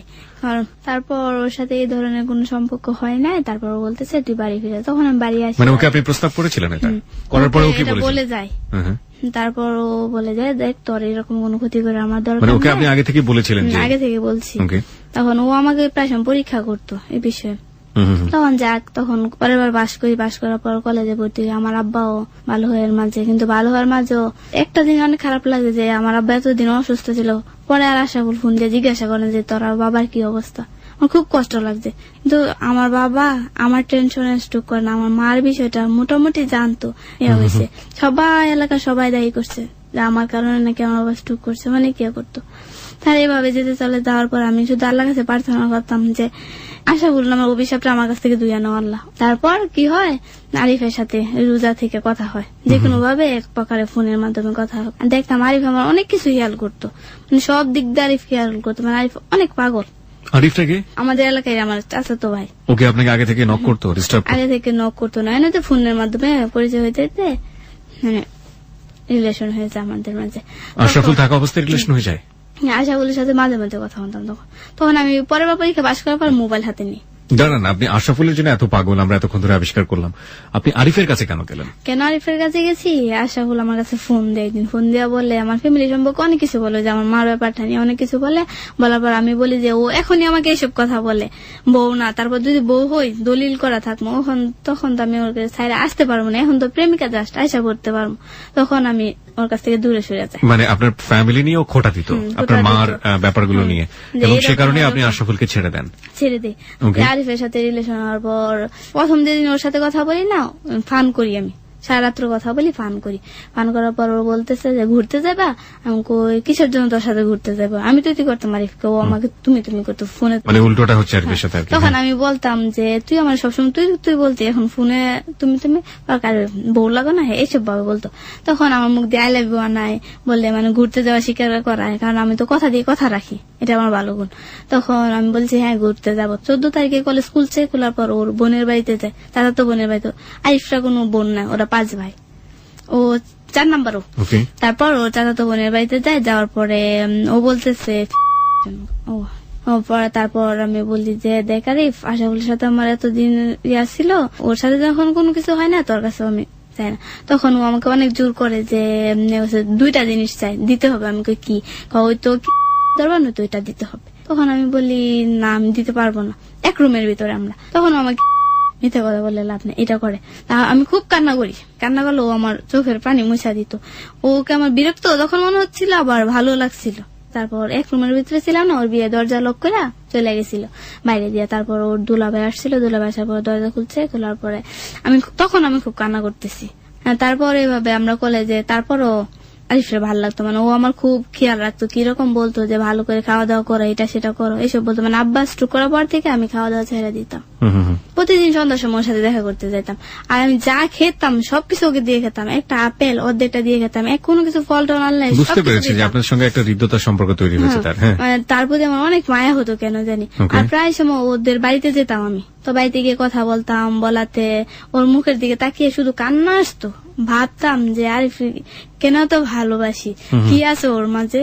ও প্রায় সময় আমি কান্না করলেও আমার চোখের পানি জল মুছে যেত, আমার খুব ভালো লাগতো। আশা বলতো কখনো এটা করে নাই। তারপরে এভাবে চলতে চলতে থাকার পর ও আমাকে বলতেছে বিয়ে করবে যদি আমার 2 লাখ টাকা দেয়। আমি বলতাম না যে এটা দুষ্টামি করে বলে। তো তখন এইভাবে চলতে চলতে ইয়া করি, মানে এরকম একটা সম্পর্ক হয়ে যায় আমাদের মাঝে। এটা নভেম্বর 1 তারিখ রাত্রে। এরকম একটা সম্পর্ক মানে এক ধরনের অনৈতিক সম্পর্ক, অনৈতিক সম্পর্ক হয়ে যায়। যাওয়ার পর রাত্রে মা ছিল না তো বাড়িতে, আমি গিয়ে দেখা করি। দেখা করার পর মানে মার জিদের বসে আমাদের মা এটা করতে পারে, আমি কেন করতে পারবো না, এই জিদ আমি সম্পর্কটা করি। মানে আপনার মার সাথে জিদ করে আপনি এটা করি যে আমার মা তো ভালো হয় না কেন, তা কিন্তু আমি আবার আমার মার সামনে দেখায় কিন্তু আমি দেখা করতে আসতাম, 2 দিনই দেখা করতে আসছি। আমার মা বাধা দেয় না, বাধা দেয় না। তখন আমি বলতাম দেখছো আমার মা কিরকম, মা আমাকে বাধা দেয় না। আমি চাইতাম, মনে মনে চাইতাম মা তুমি বাধা দাও, বাধা দাও। মনে মনে কেন চাইতেন? মা বাধা দিলে? মা বাধা দিলে তো, কারণ মা খারাপ বুঝলাম, কিন্তু মেয়েরা ওদের বই পথে যাওয়ার জন্য এটা আমার কাছে কষ্ট লাগতো, বুঝছেন। তখন এইভাবে যাই, দেখা করে প্রায় সময় ওদের বাড়িতে যেতাম, এইরকম সম্পর্কটা হতো। এভাবে আসা যাওয়ার মাঝে কি হয়, আমাদের বিয়ে নিয়ে কথা হয় আমার ফ্যামিলিতে। তো বিয়ে নিয়ে কথা হয়, তখন আমি বলি আমি একটা ছেলেকে পছন্দ করি, তোমরা 2 লাখ টাকা দিবা। তখন বলছে যে ছেলেটাকে, তখন আমি বলি ছেলেটা নরসিংদী, আমরা একই কলেজে পড়ি। প্রথমত রাজি হয় না, অনেক মারধর করে যে রাজি হইব না। তারপর আমি 4 দিন না খাই থাকি, আমি শোয়া থেকে 4 দিন উঠতে পারি না, মানে একবার উঠি আবার পড়া যায়, উঠতে গিয়ে আবার পড়া যায়। তখন আমার দাদুকে বলতে চাই যে তোর আব্বা রাজি হয়েছে, মানে ছেলেটাকে বল। তখন মার কাছে বলি, তখন মা আর একটু অপমান করে, কিরকম মানে আমাকে কুকুরের নজর, ঠিক আমার মা ডাইরেক্টলি কথা বলে। তখন আমার কাছে খুব মানে আপনাকে বলে আপনার নাকি কুকুরের নজর, যে লেখাপড়া ধরে করতেছি এই চয়েসের জন্য এসব বলে। কিন্তু তারপরও বলছে দিবে। তারপর ওর বাড়িতে প্রস্তাব দেয়, এটা আমি জানি না। ওর বাড়িতে প্রস্তাব দেওয়ার পর ওর বাবা মাইনে আনে না, ওর বাবা বলে ওর মাই ভালো না, মানে ওর মাই ভালো না সেজন্য বিয়ে দিব না, ওর মাই ভালো না, ও আর কতটুকু ভালো হইব এই কারণে। তারপর আমার বাড়ি থেকে বলছে 2 লাখ টাকা দেবে, বুঝছেন, কিন্তু বিয়ের প্রস্তাবটা দিচ্ছে আমি জানি না। তখন ও আমার ফোন দিয়ে বলে যে আপনার বাড়িতে কি সহ্য হয়েছে নাকি, এত তাড়াতাড়ি কিসের বিয়ার প্রস্তাব দেওয়া লাগছে। পরে আমি বলছি দেখ আমি তো আর জানি না। তারপর আরিফ কি বলে যে এক কাজ করো, এখন বিয়ের দরকার নাই, তুমি লেখাপড়াটা করো, আমি এক কাজ করি, ইন্টার পাসটা করে একটা জব টপ করি, তারপর তুমি ইন্টার পাস করো, দুজন একই কোম্পানিতে জব করবো, তখন কোর্ট ম্যারেজ করে ফেলবো, ঠিকই মাইনা নিব। এভাবে চলতে থাকার পর সবাই জানে ওর সাথে আমার কোনো রিলেশন নাই। তখন বাবা কলেজ অফ করে দেয় আমার। তারপর কি হয়, এর মাঝে আবার আরেকটা তাবিজ এনে দেয় আমার, বলে যে এই তাবিজটা 41 দিন রাখবি। তখন আমি 41 দিন কিভাবে রাখবো, আমি আবার যেটা বলতাম সেটা করতাম। তখন আমি বলছি যে আচ্ছা এটা 41 দিন, 41 দিনে কি আর মানুষের মন ঘুরে যায়। তাবিজটা দেওয়ার পর থেকে মানে আরিফ কিরকম দূরে সরে যেতেছে, আমার কিরকম ভয় লাগতেছে। যেদিন তাবিজটা দিই ওই দিন আরিফের সাথে দেখে আরিফ আমার সাথে খারাপ ব্যবহার করে। তারপরে চলতে থাকে, পরে ব্যালেন্সটা মানে ভালোবাসা দিবস 2014 এটা। ওই দিন আমি ওর সাথে রাত্রে দেখা করে ওর পায়ে পর্যন্ত পড়ি বিয়ে করার জন্য, কুড ম্যারেজ। ও আগে বলতো যে কুড ম্যারেজ করার জন্য, অনেক কান্নাকাটি করার পর ও বলতেছে যে আমি যদি পরীক্ষা পাশ করি তুমি আমার 100% পাইবা। তখন তো আমার অনেক ভালো লাগছে যে পরীক্ষা পাশ করবে। তারপর আমি 40 দিন পরে তাবিজটা খুলে ফেলি। এর মাঝে আবার আরেকবার তাবিজ দেয় আমার বালিশের ভিতরে, এই তাবিজটা আবার আমি পাই। এই তাবিজের ভিতরে আমি খুলে দেখতাম একটা চুল, কাপড়ে একটা সুতা, এসব থাকতো। তখন আমি আমার মাকে বাবাকে বলি তোমরা কুফরি কালাম করছো। তখন আমার ফ্যামিলিতে কি হতো, আমার বাবা অর্ডার দিয়ে দিচ্ছে আমার ছোট ভাই, তো আমি কোনো বেয়াদবি করলে আমার গায়ে হাত তোলার জন্য। তো তখন একদিন আমার ভাই আমার হাত তুলে, আমার উপরে হাত তোলার পর আমি বাড়ি থেকে চলে যাই। আচ্ছা আমার এক ভাইয়ের কাছে ফোন দিয়েছে, ভাইয়া আমি তো বাড়ি থেকে চলে আসছি, আপনি আমার কাছে কিছু টাকা দিন, আমার কাছে তো টাকা নাই। তখন ভাইয়া বলতেছে তুমি আমার বাড়ির সামনে দাঁড়া। তখন এই ভাইয়ের বাড়ির সামনে দাঁড়ায় আমি খুব কান্না করতে আসছি। তখন ভাইয়া আসে বলতেছে তুমি আমাদের বাসায় আসো। তখন ওদের বাসায় আমি যাই না, জোর করে নিয়ে যায়। তখন আমি আবার আরিফে ফোন দিয়ে বলি যে তুই মুক্তি, তুই তো চাস না যে লিজা তোর হোক, তুইও কিরকম অহংকার করস, আমার বাবা মা আমার সাথে এরকম করা, আমি সবার মুক্তি দিয়ে আমি চলে গেছি। তখন এ বলতেছে কার অনুমতি নিয়ে গেছেন, আমি কোনো দিকে গেলে টেলে ওর কাছে বইলা যাইতাম। তখন ওর তো সামনে পরীক্ষা, অনেক টেনশন। যখন আমি চলে যাওয়ার পরে ভাইয়া আমার বাবার কাছে মার কাছে কোনো টেনশন করেন না, লিজা আমার কাছে আছে। তখন গিয়ে আমাকে ওখান থেকে আনে। আমার ভাইয়া অনেক বোঝায় বলে দেয় লিজারে মায়ের না টেরেন না, এসব বলার পর কিন্তু বাবা না আমার মারে, খুব মারে। তোমারে বলার মানে মায়ের কাছে প্রচুর। তো মারার পরে বলে রিলেশন রাখবি, আমি না রিলেশন রাখতাম না আরিফের সাথে, না রাখলে তো ভালো। আমার বাবা আমাকে জুতাত কামড় দেওয়ায়। তখন যায় পরের দিন ওর চাচির বাড়িতে গিয়ে দেখা করি আমি আরিফের সাথে। আরিফ তুই আমার সাথে একটু সামনাসামনি একটু মিট কর। তখন বলতেছে যে এখন তো বাইরে যাওয়া সম্ভব না, আমার কাকির বাড়িতে আসেন। তখন ওর সাথে দেখা করি। দেখা করার পর আরিফ আমাকে অনেক আশা দেয়, আমার যদি পরীক্ষার মাঝে যদি তোমার বিয়ে হয়ে যায় তাহলে তুমি হাসি মুখে মাইনা নিবা, আর যদি পরীক্ষার মাঝে বিয়ে না হয় তাহলে তুমি মাইনা নিও না, এসব বলে। তখন আমি বলি আচ্ছা পরে তো আমি তোরা পাবো, হ্যাঁ পাইবা। পরে আবার ও বলছো যে আমি তো বলছি যে পরীক্ষা পাশ করলে 100% পাইবা। পরে আমি হ্যাঁ আচ্ছা পাবো। তারপরে হ্যাঁ মানে ওর সাথে কান্নাকাটি করলো, আমাকে অনেক সাপোর্ট করতো, অনেক ইয়া করতো, অনেক উৎসাহ দিত যে কান্নাকাটি করে না এসব ভালোটা না। তখন ও পরীক্ষা দেয়, পরীক্ষা দেওয়ার মাঝে আমার কিছু হয় না, মানে বিয়ে আসতো ঠিকই, বিয়ে হতো না। মানে আমি আমল করতাম যে আমার অন্য কোনো কারোর সাথে বিয়ে না হয় যাতে আরিফের সাথে বিয়ে। এখন আমি আমল করি। তারপর এইভাবে চলতে থাকে। মে মাসেই 19 তারিখ ওর সাথে আমি দেখা করি। দেখা করার পর ও বলতেছে আর দেখা করা হবে না, যদি তুমি আমার সাথে দেখা করো প্রতি সপ্তাহে একবার দেখা করো, তুমি আমার 200 টাকা করে দিবা। তখন আমি বলি আচ্ছা 200 টাকা করে তোরা আমি দিব। কে বলে এটা? আরিফ বলে 200 টাকা করে দিতে হবে। 200 টাকা করে এমনিতে বলে যাতে টাকার মাঝে যাতে দেখা না করি। কিন্তু আমার কথা হচ্ছে এতটা পাগল, টাকার বিনিময়ে হলে আমি দেখা করবো সন্ধ্যার সময়। তো এইভাবে দেখা করতাম। আবার ওর পরীক্ষার মাঝে আমি ওকে প্যান্ট শার্ট দিই। বুঝতে পেরেছি আপনাদের মধ্যে এই ধরনের একটা সম্পর্ক ছিল, একটা ভালো লাগার সম্পর্ক ছিল, প্রচন্ড ডিপেন্ডেন্ট ছিলেন আপনি ওর প্রতি। ওকে, তারপরে কি হলো? পরের দিন আমি বলি দেখা করবো। তখন ও বলতেছে তুমি আর আমার কাছে ফোন দিও না, আমার বাবা মার সাথে কথা বলে না। আমাকে কেন কথা বলে না? কয় আমার বাবা জানে, মানে এলাকার সবাই জানতো আমরা কুড ম্যারেজ করে ফেলছি। কিরকম কারণে? এর আগে একদিন আমরা ধরাত পড়ি, ওই যে চক যেটা খেত বলে সিমের টালে আমরা ধরাত পড়ি। ধরা পড়েন মানে আপনারা কি অবস্থায় ধরা পড়েন? ওই রকম অবস্থায় ধরাত পড়ি। ওকে ওকে ওকে। তারপর ছেড়ে দেওয়া হয়। পরে তো ওই যে পরে সবাই জানে আমরা কুড ম্যারেজ করে ফেলছি, বুঝছেন। এভাবে বলার পর তখন আরিফের মার কাছে এই কথাটা যায় প্রথমত যে আরিফ নাকি কুড ম্যারেজ করে ফেলছে। তখন আরিফের মা আরিফের চাচিকে দিয়ে বলে যে ও তো আমার কাছে বলবে না, তুই বল আরিফকে, আরিফ যেন তোর কাছে শিকার আসে, মানে বিয়ে করছে কিনা। তখন আরিফের কাছে জিজ্ঞাসা করে। আরিফ কি বলে? আরিফ বলে যে লিজা তো আমাদের বাড়ি বান্দি হওয়ার যোগ্য না, ডাইরেক্টলি কথা বলে।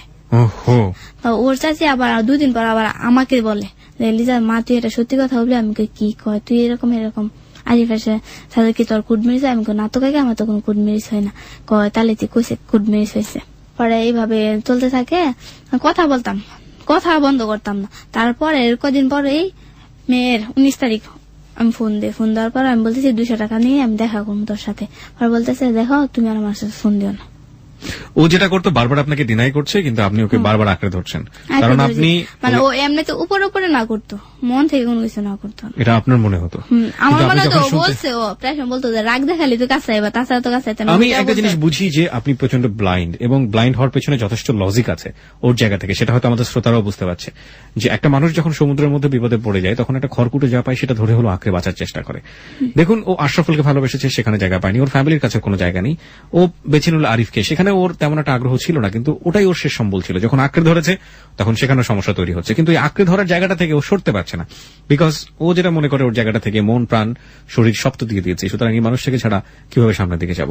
এবং আচ্ছা, আপনি যখন শুনতেন যে এই যে বান্দি হওয়ার যোগ্য না, এই সব শব্দ যখন বলতো, এগুলো আপনার কানে যখন আসতো, আপনি এগুলো কখনো জিজ্ঞেস করতেন আরিফকে যে তুমি এগুলো? জিজ্ঞেস করি নাই।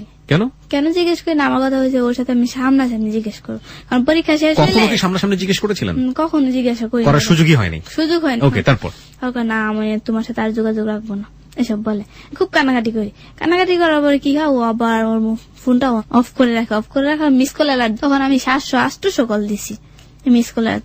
মোবাইলটা অন করার পর 700-800, কিন্তু কল যে গেছে SMS উঠতো, তখন ও আবার রিপ্লাই ফোন দিত না। এইভাবে তখন একদিন ওর ফ্রেন্ড ইসকা ও আমাকে কিছু কথা বলে, তুই কে, তুই কেন ফোন দিস, এসব কথা বলে। তখন আমার কষ্ট লাগছে। তখন আমি ওর ফ্রেন্ড আরিফের ফ্রেন্ড একজন কাছে বলি, আরিফ যা বলে আমাকে ও নিজে বলুক, ও অন্যকে দিয়ে বলাই কেন। তারপর এইভাবে চলতে থাকে। আমাকে 23 তারিখে দেখতে আসে এক জায়গা থেকে, বিয়ে হয়ে যাবে এটা আর কি। তারপর আমি আমল করি যে করছি যে কোনো ক্রমে যাতে ওরা না আসি, ঠিকই ওরা আসতে পারে না। পরের দিন দেখতে আসার পর আমি বাবাকে বলি যে আমার একটা শর্ত মানতে হবে, তোমরা শর্ত মানো তাইলে আমি বিয়েতে আসবো। তোর বাবা বলে কি শর্ত? আমি বলি যে আমার বিয়েতে আমার সব যারা ফ্রেন্ড সার্কেল আছে সবাইকে মানে বিয়ের আগের দিন আনতে হবে। কিভাবে আনবা সেটা তোমরা বিষয়, এভাবে বলি। আর একটা বিষয় কি, আমার বিয়েতে শুরু থেকে শেষ পর্যন্ত একটা মানুষকে রাখতে হবে। তখন মা বুঝে ফেলে বলে যে আরিফকে রাখতে হবে, চিন্তা করিস না আরিফকে রাখবো এসব। মানে তখন আমি বলছি যে আমি আরিফের কথা বলছি, তখন মা বলে দেখ তুই তো হ্যাঁ অনেক পছন্দ করছিস। এটা আপনার মা যেটা বললো যে আরিফকে রাখতে হবে কিনা, আপনার প্ল্যান কি ছিল? আপনি আরিফকে রাখার? হ্যাঁ, কারণ ও কষ্টটা বুঝবে বিয়েতে, কষ্ট পায়। কারণ আমার বিয়ে তো আমি সারা জীবন কষ্টের আগুনে জ্বলবো, হ্যাঁ আমি কিছুটা কষ্ট দিতে চাই, আমার নিয়ত ছিল এটা। তখন এটা করার পর তখন মা বলতেছে আচ্ছা আরিফে রাখবো এসব বলে। তখন আমি আরিফে ফোন দিয়ে বলি যে আরিফ আমি তো আমার এই শর্ত দিছি, বিয়েতে রাজি হয়ে গেছি। তাহলে তো ভালো, আমি তোর সাথে দেখা করতে চাই। না দেখা করবো না। আমাকে দেখ মনে রাখিস এই লিজা কালকে থেকে তোর আর ফোন দিব না, মানে 25 তারিখ এটা কথা হয়। যদি ফোন দেয় তো ভাববি যে করছি কি জানি একটা কথা বলি। তো বলার বলতেছে তুমি এমন ভাবে কথা বলতেছো কেন, তোমার কি বিয়ে হয়ে যাবে? তখন আমি বলছি দেখ আজকে দেখা গেছে পুরোপুরি শিওর যে এই বিয়েটা হবে, তবে আমার ভাগ্যে কি যে আসে সেই সুন্দর। আমার সুন্দর আমার কাছে একেবারে না পছন্দ, আমার কাছে ভালো লাগে না।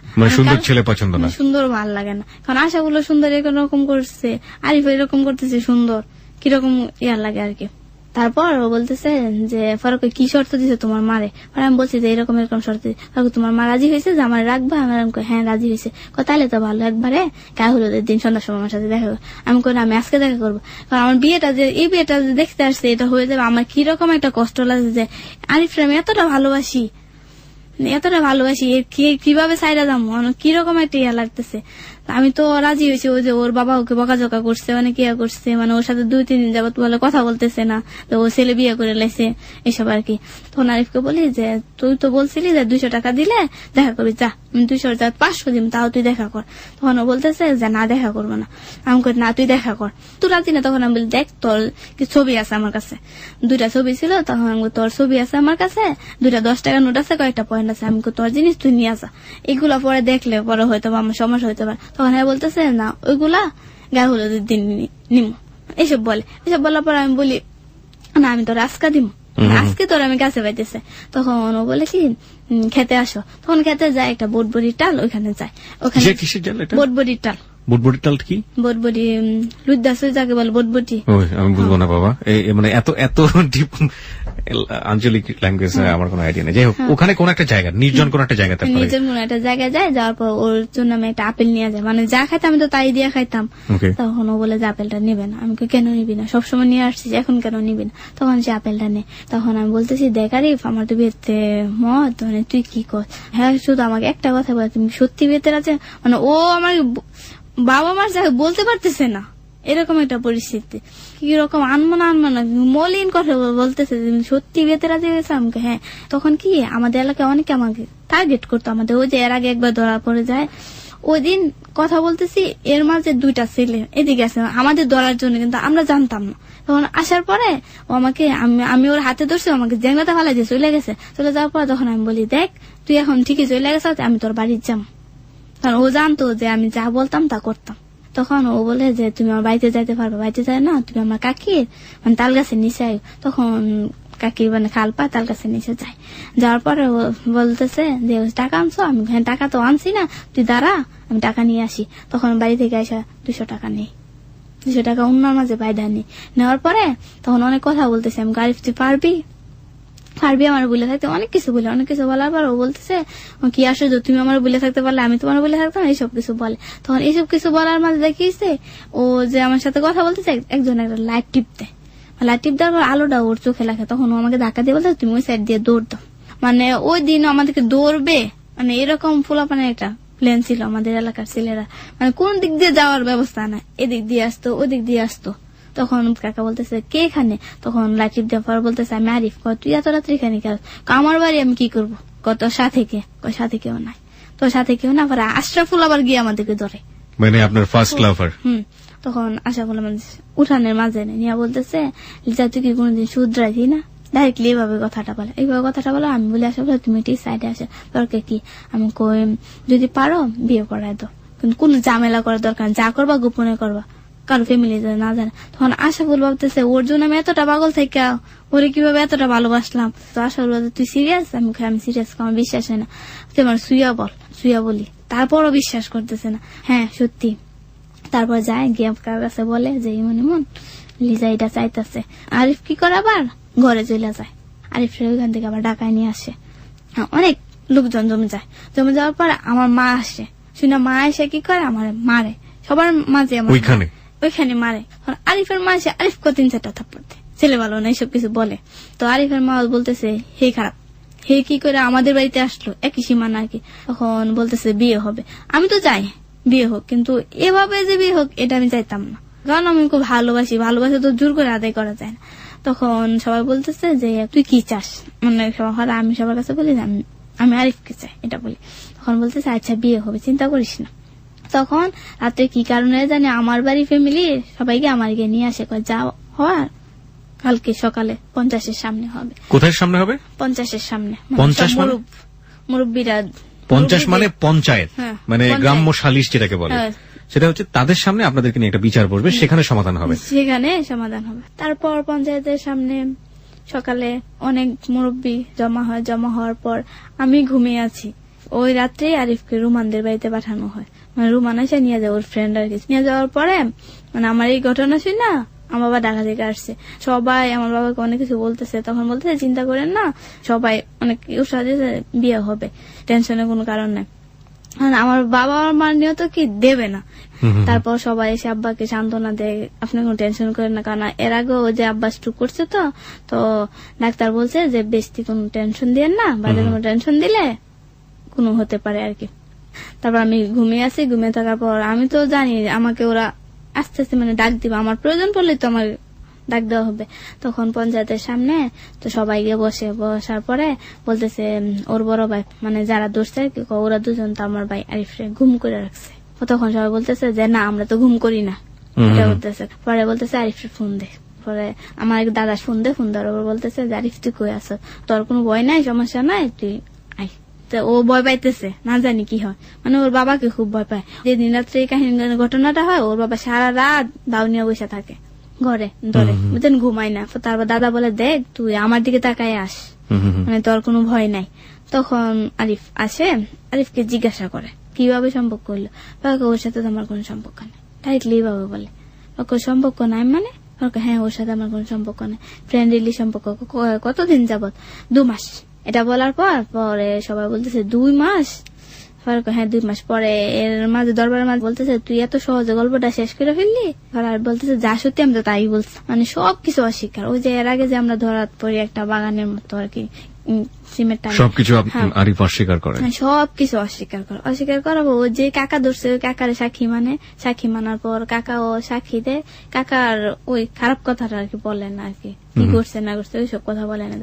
তো সবাই ভাবতেছে শুধু দেখাই করছে আর তো কিছু না। তখন বলে যে লিজাকে নিয়ে আমি শুয়ে রয়েছি, শুয়ে রওয়ার পর আমার এক কাকাকে বলতেছে লিজা তুই আস, তোরা ডাকতেছে। আমি কিসের জন্য? আমার কিরকম ভয় করতেছে, আমি কি করব কি বলবো। তখন সবাই বলতেছে তোর কাছে কোনো প্রমাণ আছে? হ্যাঁ। আমি কই না আমার তো কোনো প্রমাণ নাই। মোবাইলে রেকর্ডিং আছে? আমি কই না রেকর্ডিং নাই। ওকে তাহলে কি আছে তোর কাছে? আমি কই দেখেন আমার কাছে কোনো প্রমাণ নাই, আমি তো যতটুকু কথা আমি ফোনে কথা বলছি। ওকে তাহলে তুই আস। সবাই ঘরে আসছে, ঘরে আসার পর আমাকে জিজ্ঞাসা করছে যে তোর সাথে কতদিনের রিলেশন? তখন আমি বলি যে 10 মাস। অতি বলতেছে 2 মাস। আর আমি বলছি যে ওকে আমার সামনে জিজ্ঞাসা করেন। আর বলতেছে যে তোদের মাঝে কি কি হয়েছে? আর আমি বলছি আমাদের মাঝে কি কি হয়েছে বলতে গেলে আমাকে সবাই একটা কথা শিখাই দিছে যে তুই বলবি যে তোর সবকিছু ওরে দিয়ে দিস। মানে সবাই এটা বলে, মানে যারা ছেলেরা ধরছে এটা বললে বিয়ে হবে না তো বিয়ে হবে না। তখন আমি বলি যে না আমি এটা বলবো না, এটা বলি। তখন বলে দেখ যেহেতু তোর কলঙ্ক হয়েছে তখন তুই এটা বল। তখন আমি বলি না আমি এটা বলবো না, কারণ আমার বিয়ে হোক আর না হোক আমি এটা বলবো না। কারণ এটা বলাতে হয়তো বা জুড়ে দিয়ে বিয়েটা হয়েছে, তখন হয়তো বাড়ি বলবে যে হে রে এইরকম একটা কথা বললো, যতই হয় না কেন এরকম কথাটা বলার কি ঠিক হয়েছে? এসব ভাবে আমি বলি না আমি বলবো না। তখন সবাই বলে দেখ তুই বল, কারণ আমরা দৌড়ছি, খারাপ অবস্থায় দৌড়ছি, মানে এটা বলার জন্য বলতেছে। তখন আমি বলতেছি না আমি এটা বলবো না। তখন সবাই বলতেছে দেখ তোর একটু পরে ডাক দিবে, তুই এটা কিন্তু এটা বলবি। তখন আমি যাওয়ার পরে বলে ওর সাথে তোর কিভাবে রিলেশন, তখন আমি বললাম ফোনের রিলেশন এসব টিসব আর কি। তখন 50 যারা পঞ্চায়েতে সবাই আমার কথা মোটামুটি বিশ্বাস করে আবার করে না, মানে এরকম কারণ ওর কথা আমার কথা কোন রকম মিল নাই। আবার আরিফ কি করতো আমার কথা রেকর্ডিং করে রাখতো। ওই যে প্রায় সময় ফোন করে কান্নাকাটি করতাম যে মরে যাবো, এটা করবো সেটা করবো, এরা অনেক কাহিনী হয়। তখন আরিফ বলতেছে কি ওর কথা তো আমার কাছে রেকর্ড আছে, কিন্তু রেকর্ডটা শোনানো হয় না। কেন শোনানো? কারণ রেকর্ডটা শোনাতে গেলে ও কিছুটা বেঁচে পড়বে, কারণ রেকর্ডটা তো অনেক আগে, কারণ ও বলছে 2 মাস আর রেকর্ডের মাঝে ওরও কিছু কথা আছে। মানে আপনি চাচ্ছেন না ও বিপদে পড়ুক? আমি চাচ্ছি না যে ও বিপদে পড়ুক, আর ও যে আপনাকে একের পর এক বিপদে ফেলে দিচ্ছে এটা আমার মাথায় কাজই করছে না। কেন কাজ করতেছে না? আমি তোকে খুব ভালোবাসি, এতটা ভালোবাসতাম। ভালোবাসা মানুষকে বোকা করে দেয়, কিন্তু সেই বোকামো কখনো কখনো জীবনের জন্য অনেক কাল হয়ে যেতে পারে। সেটা কিছুটা হলো এসেন্স আমরা এই মুহূর্তে পাচ্ছি। ওকে তারপর দাদারা জিজ্ঞাসা করে কি করছো, তখন আমি বলি ওকে আমি প্যান্ট শার্ট দিছি, এসব কথা হচ্ছে। এটা তো কোনো প্রমাণ না। আমি তাছাড়া আমার কাছে কোনো প্রমাণ না। তখন সবাই আমাকে বলছে যখন এটা, তখন আমি বলি এটা বলবো নাকি বলবো না। তখন ওরা বলতেছে দেখ তুই তো আমাদেরকে ছোট করে দিবি যদি এই কথাটা না বলস। তখন আমি বলি যে আমার যা আছে আমি সব দিয়ে দিছি। আরে তখন সবাই বলতেছে কি দিয়ে দিস? তখন একজন আরেকজনকে বলতেছে আপনি বুঝছেন না কি দিয়ে দিছে, এইসব কথা হয়। তারপর ওরা ঘর থেকে বাড়িয়ে যায়। আরিফের মা আরিফের শিখা দেয় তুই গিয়া তোর মামার, মানে যে মেইন বিচারক ওটা আবার ওর মামা হয় কিভাবে জানি, তো ও গিয়া ওর পায়ে ধরে, পায়ে পড়ে যে মামা আমার পরীক্ষা, আমার জীবনটা আপনি নষ্ট করেন। এটা বলে পর কাকা কি করে পা দিয়ে একটা উস্তা মারে, বলতেছে তুই তোর জীবনে চিন্তা করস, তুই মেয়েটার জীবনে চিন্তা করস না একবার, মেয়েটার কি অবস্থা হইব। এটা বলা হয়।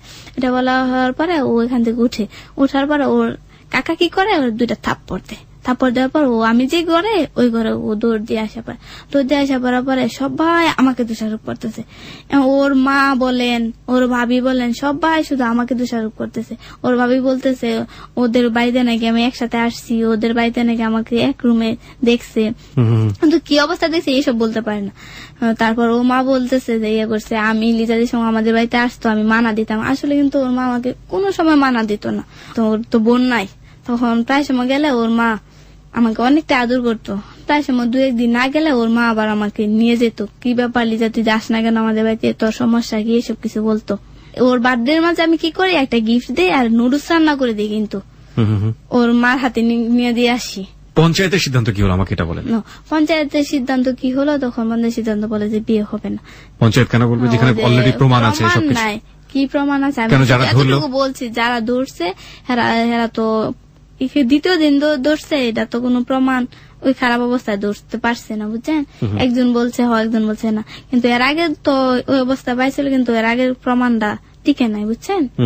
এর আগের প্রমাণটা কাকা শুধু বলছে যে আমি শুধু দেখছি কথা বলতে, তাছাড়া কোনো কিছু দেখি না, শুধু এতটুকু বলছে। কিন্তু আমি তো বলছি যে না, আমাদের মাঝে অন্য কিছু হয়েছে। তখন বলার পর ওই যে ও গিয়ে কাকার পায়ে ধরে, পায়ে পড়লে পরে কাকা একটা উস্তাদ দেয়, উস্তাদের পর উঠে আসে, ওর চাচার 2টা থাপ্পড় দেয়, থাপ্পড় ধরে ঘরে আসে। ঘরে আসার পর আমি তখন কান্না করি না, যখন ওকে 2টা থাপ্পড় দেয় তখন কান্না করি, খুব কান্না করি যে ইয়ে করছে আমার জন্য 2টা থাপ্পড় খাইতেছে, তার ওর পরীক্ষার মাঝে কিন্তু এইসব ঘটনা হইতেছে। তখন আমি নিজে পছন্দ, আমি তো আমার নিজের কখনো ক্ষমা করতে পারতাম না যে ওকে পায় আর না পায়, সারা জীবন তো ও বলবে যে একটা মেয়ের কারণে ওর এই অবস্থা হয়েছে। যাক, তারপর ঘরে আসার পর ওর ভাবি দোষারোপ করতেছে আমাকে, ওর মা বলতেছে আমি কতদিন নিষেধ করছি ওরে আমাদের বাড়িতে না আসার জন্য, তারপর ও আসছে। কিন্তু ওর মা আমাকে সবসময় সাপোর্ট করতো, দেখ মা তুই লেখাপড়া কর, দেখিস আরিফ তোরই হইব, মানে ওর মা আমার সবসময় অলরেডি এই আশ্বাস দিছে যে তুই এবারই বউ হবি। কিন্তু এই পঞ্চায়েতের সামনে আমি কিন্তু ওর মাকে প্রমাণ করতে পারতাম যে ওর মাই তো আমার আসল প্রমাণ, কিন্তু আমি এটা করি না। কেন করি না? আমি তো ভাবছি বিয়ে ছাই হবে। তখন সবাই তো আমাকে দোষারোপ করতেছে, আরিফা ঘরে আসছে, ঘরে আসার পর আমি শুধু ওর দিকে একবার তাকাইছি, আরিফ আমার দিকে আর ভাবে তাকায়, মানে সরাসরি তাকায় না। তারপর আমি দেখি ওই পাশে কেউ আছে কিনা, আমি এই জীবনই রাখতাম না যেখানে আমি সবাই অবিশ্বাস করে।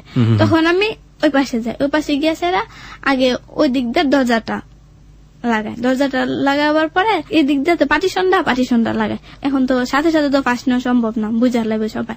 তখন কি করি, 2 মিনিট আমি চুপ করে বসে থাকি। সবাই ভাবছে এমনিতে সবাই গালাগালের কারণে চুপ করে বসে রয়েছে। উন্নাটা আমি করছি, মানে পাটের মতো এইভাবে উন্নাটা আমি নিজে একা করে এক পায়ে আর হাতে পাকাইছি। পাকাইছি আর কি করছি, ফ্যানের মাঝে রাখছি, ফাঁস কতটুকু করি গুলের ঘরের মতো করে। আপনি যে একা রুমে ঢুকে দরজা বন্ধ করে দিয়েছেন, কেউ আপনাকে ফলো করেনি? কেন করে নাই, কারণ সবাই ভাবতেছে এইসব করার কারণে মানে এই কষ্টে একা কাঁদতেছে, সবাই ভাবতেছে এটা ভাবে মানে আমার সাথে কেউ আসে না। তখন এটা আমি একটা ঘর করি, ঘর করে সারে ফ্যানের মাঝে এটা দিই, ফ্যানের মাঝে একটা বাঁধার পর নিচ থেকে একটা চকি নেই, চকির উপর লইয়া গলার মাঝে দিয়ে দেই। তারপর চকিটা ফালাবো, এই মুহূর্তে কি করে ছোট একটা পিচ্ছি কানা দিয়ে দেখে বলতেছে ওই লিজাপা তো ফাঁস নিতেছে এটা বলে। এটা বলার পর কি করে কাকার কাছে গিয়ে বলতেছে আরে আমরা তো ফাঁসমু, লিজা তো আমার ঘরে ফাঁস লিতেছে। তখন কাকা কি করে এক ধাক্কা দা পাটিশনটা করে। তখন আমি জুলাই গেছি, আমার কুলো করে বাইরে বার করে দিছে। তখন আমি বলতেছি আমার কেন বাঁচানো, কেন যে আরিফ আমার এত কিছু হইয়া আরিফ অস্বীকার যাইতেছে। তখন আরিফ কি করে, সবাই যেহেতু এ পাশে এসে আরিফ জানালা দিয়ে পালায়, জেলা যাওয়ার পরে তখন সবাই আমাকে দোষারোপ করে। তখন আমি বলছি আমাকে যেহেতু সবাই দোষারোপ করতেছে, আমি বলতেছি যে আমার কথা কেউ বিশ্বাস করে না, আর হের মাই তো আমার প্রশ্রয় দিয়েছে, আর এ মা আজকে এত এমন ভাবে কিভাবে বলবো, ওর মা বলতেছে, অথচ উনি কিন্তু আমার অনেক প্রশ্রয় দিত। কিন্তু এটা আমি মানে আরিফের মা। তারপর কি করব, ফাঁস নেওয়ার পর তখন বলে যে বিয়ে হবে। মুরব্বীরা বলতেছে যে ইয়ে করছে মেয়েটা তো এখনই ফাঁস নিছে, বলা তো যায় না, অনেক সিরিয়াস, যদি পরে আবার ফাঁস নেয় তো পরে তো আমরা তাই থাকবো, এটা বলে। এটা বলার পর তখন বিয়ে হবে। আমার মনের জীবনে একটা আনন্দ যে ফাঁস নিয়ে তাও আমার কোনো কষ্ট না, যেহেতু বিয়েটা হবে। তারপর বলে যে যা হওয়ার, ওর ভাই তো বিবাড়িয়াতে থাকে, ওর ভাই আসলে তারপর রাত্রে আবার মানে বিয়ের ডেট দেওয়া হবে। তখন আমাকে বলে যে তুই আর ফাঁস নিস না, কোন কিছু করিস না, তুই রাত পর্যন্ত থাক, তারপর একটা ডেট দেওয়া। তখন আমি সবাইকে বলি যে আমার ফ্যামিলিতে যেন কোন টর্চার না করে, কারণ আমি তো আমার ফ্যামিলিকে চিনি, কোন কিছু মানুষদের দেখায় কোন টর্চার করতো না। তখন বলে যে আচ্ছা টর্চার করবেন। তখন আমার কাকা নিয়ে আমাকে নিয়ে বাড়িতে দিয়ে আসে। আমার বাবার মাথায় পানি ডালতে শেষ সবাই। দরবারের মাঝে আমার বাবা জাগা অবস্থা, কতবার অজ্ঞান হয়ে গেছে আমার বাবা, অনেকবার, মানে আমার টেনশনে। তারপর যাক এভাবে যায়। তারপরে সন্ধ্যাতে ওর বড় ভাই আসে, ওর একটা চাচি আছে, উনি অনেক মানে উনি এই এলাকার মেয়ে, এই এলাকারই বউ, আপন চাচি আর কি। ও চাচা আসার কথা, কিন্তু ও চাচা আসে না। কেন জানেন? কারণ ওর চাচা আসলে তো বিয়েটা হওয়ার সম্ভাবনা আছে। আর আমাদেরকে যারা ধরছে তারা সবাই ওর চাচির বাড়ির, মানে আমাদের এক এলাকায় চাচির বাড়ি আর কি, একটা খালের এপার খালের ওই পার। তখন ও চাচা বলছে দেখো ওইখানে গিয়ে তো আমার কোনো কিছু বলার নাই, যারা আছে সবাই তোমার ভাইস্তা, ছোট ভাই এসব বলে, বা বড় ভাই, তুমি গিয়ে সমাধান করো। তখন ওসার পর পুরো দরবার একদিকে, আরেকদিকে বলে বিয়ে হবে না কোনো প্রমাণ, মানে কি করে ওরে বাড়ি থেকে বার করে দেয় যে তুই যা। তখন ওনাকে আরিফ বলছিল যে বিয়ে করবে, কারণ আরিফ ওই দেখে তো পাশ নিয়েছি ইয়ে করছি, কারণ আরিফ জানে ওর জন্য আমি অনেক পাগল। তখন ওর চাচি বলে কামাই করে কি করে খাওয়াবি, তুই তো নিজেই লেখাপড়া করস। এসব বলার পরে তখন ওর চাচি ওকে পাঠিয়ে দেয়। তারপর বলে বিয়ে হবে না, কোনো প্রমাণ না, বিয়ে হবে না। তখন সবাই ওর চাচিও আর কি লাভ ম্যারেজ করে। তো সবাই অনেকে জিজ্ঞাসা করে যে তুই কিভাবে সুফিয়া বিয়েটা করছে, এই সাবধান আমাকে কেউ বলবেন না। সবাই বলতেছে যে তোকে বলবো না, কারণ তুই তো সূত্রপাতটা মানে দেখাই দিস, আর তোর বাস্তি তো লিজা চলতে গেলে। তারপর ও বিয়েটা হয় না, ফাইনালি বিয়েটা হয় না। পঞ্চায়েতের মধ্যে গ্রামের সবচেয়ে মুরব্বী মানুষটা কি ছিলেন? সবচেয়ে কারা কারা ছিলেন ওখানে? ওখানে মুরব্বী সবাই ছিল, সবাই থাকলেও উনি একটু মানে কথা ওনার সাথে কেউ ইয়া করে। যদি আরিফ এখানে রাজি থাকতো তাহলে ব্যাপারটা অনেক সহজ হয়ে যেত, কিন্তু আরিফ যেহেতু রাজি ছিল না। আর একটা জিনিস যেটা হচ্ছে যে প্রমাণের জায়গা থেকে ঘাটতি ছিল, এবং যারা ওখানে ছিলেন তারা আলটিমেটলি ওই বিষয়গুলো পাশ কাটিয়ে গেছেন। কিন্তু এর পরের ঘটনাটা কি হচ্ছে আমরা সেটা খুব সহজে অনুমান করতে পারছি আর কি। পঞ্চায়েতটা কবে হলো? এই 14 সালে। কোন মাসের? মে মাসে। মে মাসের 25 তারিখে পঞ্চায়েত হয়। আপনি আমাকে এখন বলেন যে মে মাসের পর থেকে এখন আপনার অবস্থাটা কি, কি অবস্থা ফেস করছেন আপনি? জাস্ট অবস্থাটা বলুন। ওরে কিন্তু পরীক্ষার মাঝে আমরা 2 বার আটকাই, মানে ওকে বিয়ে পড়িয়ে দেওয়ার জন্য একটা সামাজিকভাবে বিভিন্নভাবে চাপ সৃষ্টি করার চেষ্টা করেছেন আপনারা। কিন্তু এই আটকানির মাঝে ভুল বোঝাবুঝি হয়, সেটা বলতে চাই আর কি ক্লিয়ার ভাবে। আমার শুধু একটা জিনিস জানা দরকার, আটকানির মাঝে ভুল বোঝাবুঝির কোনো দরকার নেই। একটা হচ্ছে যে কি তাকে আপনারা জোর করে হলো বিয়ে করতে চাচ্ছেন, সে তো চাচ্ছে না। বিয়ে করতে চাচ্ছে কি? চাচ্ছে না। বিভিন্নভাবে আপনারা তাকে ম্যানেজ করার চেষ্টা করছেন। হ্যাঁ, তো আপনার ব্যক্তিগত অবস্থাটা কি এখন? পরিবারে আপনার অবস্থাটা কি? সামাজিকভাবে আপনার অবস্থাটা কি? এর মাঝে একটা কাহিনী, ওর চাচি যেটা ও বলে যে 6 মাসের মধ্যে যদি আরিফকে পাওয়া যায় তাহলে বিয়ে হবে, না তো বিয়ে হবে না, এটা বলে। আমি বিভিন্নভাবে বুঝতে পারছি, কেউ বলছে বিয়ে হবে, কেউ 6 মাসের মধ্যে হবে, কেউ বলছে হবে না, কেউ বলছে আরিফ রাজা থাকলে হবে। এগুলো আপনার সামাজিক অবস্থা। কিন্তু আপনি আমাকে বলেন পরিবারের ভিতরে আপনাকে ট্রিট করা হয় কিভাবে? আপনার বন্ধুরা এখন আপনাকে ট্রিট করে কিভাবে? গ্রামের চারপাশের মানুষজন আপনাকে ট্রিট করে কিভাবে? তারপর ওই কাহিনী হওয়ার পর সবাই বলতেছে আমরা মামলা করার জন্য। তখন আমি বলতেছি না, মামলা করব না। যদি ওর রিজিক থাইকা থাকে আরিফের কাছে, আমার মামলা করে কি লাভ? অযথা অনেকে জোর করে তো আর এই ভালোবাসা পাওয়া যাবে না, এটা বলি। এটা বলার পর তখন সবাই বলছে তোর তো একটা কলঙ্ক হয়েছে। দেখেন আমার কলঙ্ক হয়েছে, যাই হয়েছে আমি চাই আরিফ খুব ভালো থাকুক, এটা বলি। আমার ফ্যামিলিতে সবাই আমাকে খুব টর্চার করে। আমার বাবা তো মারে। আমার বাবা একদিন আমার বাবা বলতেছে যে আমাকে কাকার বাসায় নিয়ে দিয়ে আসবে। তখন কাকার বাসায় আমাকে দিয়ে আসে, কিন্তু কাকার বাসায় ওই দিন জুনের 8 তারিখ ওর লাস্ট পরীক্ষা, ওই দিন আমি ওকে আটকাই, যেভাবে ওকে আমি আটকাই। কিন্তু ওকে আটকানো যে বিয়ে, ওই দিন কোন ওইরকম কোন ইয়া নাই। ওই দিন কথা হচ্ছে আমি জাস্ট অনেকদিন ধরে দেখি না, শুধু একটু দেখার জন্য আটকাইছি। তারপর ওর চাচা কি করছে, ভুল বুঝাবুঝি বুঝা মানে পুলিশ নিয়ে আসছে। তারপর যে আমি যাদেরকে নিয়ে আটকাই, ওরা তো বিয়ের জন্য আটকায় না, ওরা তো আমি শুধু বলছি যে আমার এক দুলাভাই আসছে, ওনার কাছে বলছি যে হানিফ ভাই আমি শুধু আরিফকে একটা নজর দেখতে চাইলে কিভাবে দেখাবেন এটা আমি জানি না, আমি চাইলে আপনার কাছে শুধু একটা আবদার করলাম। তখন বলতেছে আচ্ছা আমি দেখাই দিব। তখন ওর চাচা যে পুলিশ নিয়ে আসছে, ওদের কাছ থেকে একজনকে ধরাই দিছে। ধরা দেওয়ার পর কিন্তু ওরা তোমার একটু বড় ক্যাটারি আছে, মানে শ্বশুর বাড়ির মতো আর কি, জেলখানা গেল আসলো, তো এরকম আর কি। তারপর এই আটকানির থেকে ভুল বুঝাবুঝি হয় আমাদের মাঝে যে আমার বাবা মার নাকি হাত আছে, কিন্তু এটাতে আমার বাবা মার কিছু হাত নাই। আমি যাই, যাওয়ার পরে আমার তো মেন্টালি প্রবলেম কিরকম, এই যে আমার এতদিন ঘুম হতো না, মানে পাগলের মতো হয়ে গেছিলাম আমি। খুব মারধর করতো, খুব মারধরের মাঝে কি করতো, আমার ঘুমের ট্যাবলেট এনে দিত। ঘুমের ট্যাবলেট এনে আমি ঘুমের ট্যাবলেট খাইতাম, কিন্তু আমার ঘুম আসতো না, এত টেনশন বলার বাইরে। তখন ডাক্তার বলতেছে দেখেন এত ঘুমের ট্যাবলেট খাওয়া মেয়েটা পাগল হয়ে যাবো। আমার মাও বলতেছে যে মেয়েটার এমনি মায়েরা কোনো দরকার নাই। তারপর কাকার বাসায় দিয়ে আসার পর আমি গেছি, ওই দিনটা ফিক্সড করে যাই যে 8 তারিখ ওর লাস্ট পরীক্ষা, ওর যে কোনো বিনিময় আমি দেখবো। তখন যাওয়ার পরে আমার মা ওই রুমে ছিল, ওই ঘরে আর কি আমার কাকার বাসায়। তখন আমি ওই রুম থেকে এই রুম থেকে মানে আমি যে কোনো ভাবে আইসা পড়ি। আমার কাছে মোবাইল ছিল না, আমার বান্ধবীর মোবাইল নিয়েছি। তো নেওয়ার পরে তখন আমি ওদের সাথে যোগাযোগ করে আসি। আসার পরে কি হয়, তখন আমার মা পাগলের মতো ছুটে আসে আমার পিছনে, কিন্তু আমার মার কাছে মোবাইল ছিল না। তখন মোবাইলটা আমার মা জিদের বসে ভাঙা ফেলে, মার নিজের মোবাইলে, কারণ মোবাইল থাকলে নাকি আমি যোগাযোগ করবো। তখন যাক আরিফের শুধু একটা নজর আমি শুধু লাস্টে দেখি। দেখার পর ওই যে পুলিশ নিয়ে সামনে তো যেতে পারি না, গেলেই ধরাই দিব। তারপর যাক আয়সা কবিরাজি চিকিৎসা এখনো করতে করতে শেষ। কিরকম কবিরাজি করে, এখনো এটা করে ওটা করে। আর মা জীবন করে দূরে সরে থাকার জন্য আমি কি করি, উল্টাটা করি। এটা নিয়ে আমার অনেক টাকা খরচ হয়েছে, প্রায় 7,000 টাকার মতো খরচ হয়েছে এই 3 মাসের ভিতরে। মানে বাবা মা এটা করে, আমি এর উল্টাটা করি। বাবা মা করে যাতে আমার বিয়ে হয়, কিন্তু আমার অন্য জায়গায় যাতে বিয়ে না। আমি খুব আমল করি এখন, এই আমলটা করি যাতে আমার অন্য কোথাও বিয়ে না হয়, আরিফের সাথে বিয়ে হয় সকাল সন্ধ্যা। আমি বুঝতে পারছি আপনার কথা, এই আমলটা করি। আপনার জায়গা থেকে আপনি আল্লাহকে বারবার বলছেন যে সে যেন একটা সুষ্ঠু বিচার দিয়ে দেয় এবং সুষ্ঠু সমাধান দিয়ে দেয়। আপনি এটাই আপনার একমাত্র সম্বল, এছাড়া আপনার আর কোনো জায়গা নাই। আপনি তো এটাই বলতে যাচ্ছেন, সামাজিক ভাবে না আছে আপনার কোনো জায়গা, পরিবারের কাছে না আছে আপনার কোনো জায়গা, প্রিয় মানুষ যাকে আপনি এত পছন্দ করেন তার কাছে আপনার কোনো জায়গা নেই। সব মিলিয়ে আপনার অবস্থা হচ্ছে একমাত্র সৃষ্টিকর্তা মহান আল্লাহ এবং তাছাড়া কোনো অবস্থা নেই। আমার কাকা, যে কাকা আমাকে এত আদর করতে, সেই কাকা আমাকে অস্বীকার করছে যে তুই আমার বাস্তি না। আচ্ছা, আবার আমার আরেক কাকা, বাড়ির এক কাকা কি বলে জানেন, বলে যে আমাকে দেখলে নাকি ঘিন লাগে। প্রথমে এই কথা বলে, মানে এটা বলো যে দরবারে ডিসেম্বর রায় হয়ে বিয়েটা হবে। আচ্ছা, সবার উদ্দেশ্যে আমি কিছু কথা বলতে চাই। দেখুন, যারা আজকে লিজার জীবনের গল্প শুনছেন, বিশেষ করে নরসিংদীর যারা ওকে চেনেন এবং সবকিছু মিলিয়ে কেউ কেউ তার জায়গা থেকে হয়তো ও যতটুকু বলল ততটুকুর সাথে হয়তো একমত পোষণ করেন কিংবা একমত পোষণ করেন না। আমি বিতর্কে যেতে চাই না। আমি শুধু একটা কথা আপনাদেরকে রিকোয়েস্ট করে বলতে চাই, ও একটা মানুষ, ও 19 বছরের মেয়ে। হ্যাঁ, একটা মেয়ের জন্য আমাদের দেশের সামাজিক অবস্থা, সামাজিক প্রেক্ষাপট কি সেটা আমরা সবাই জানি।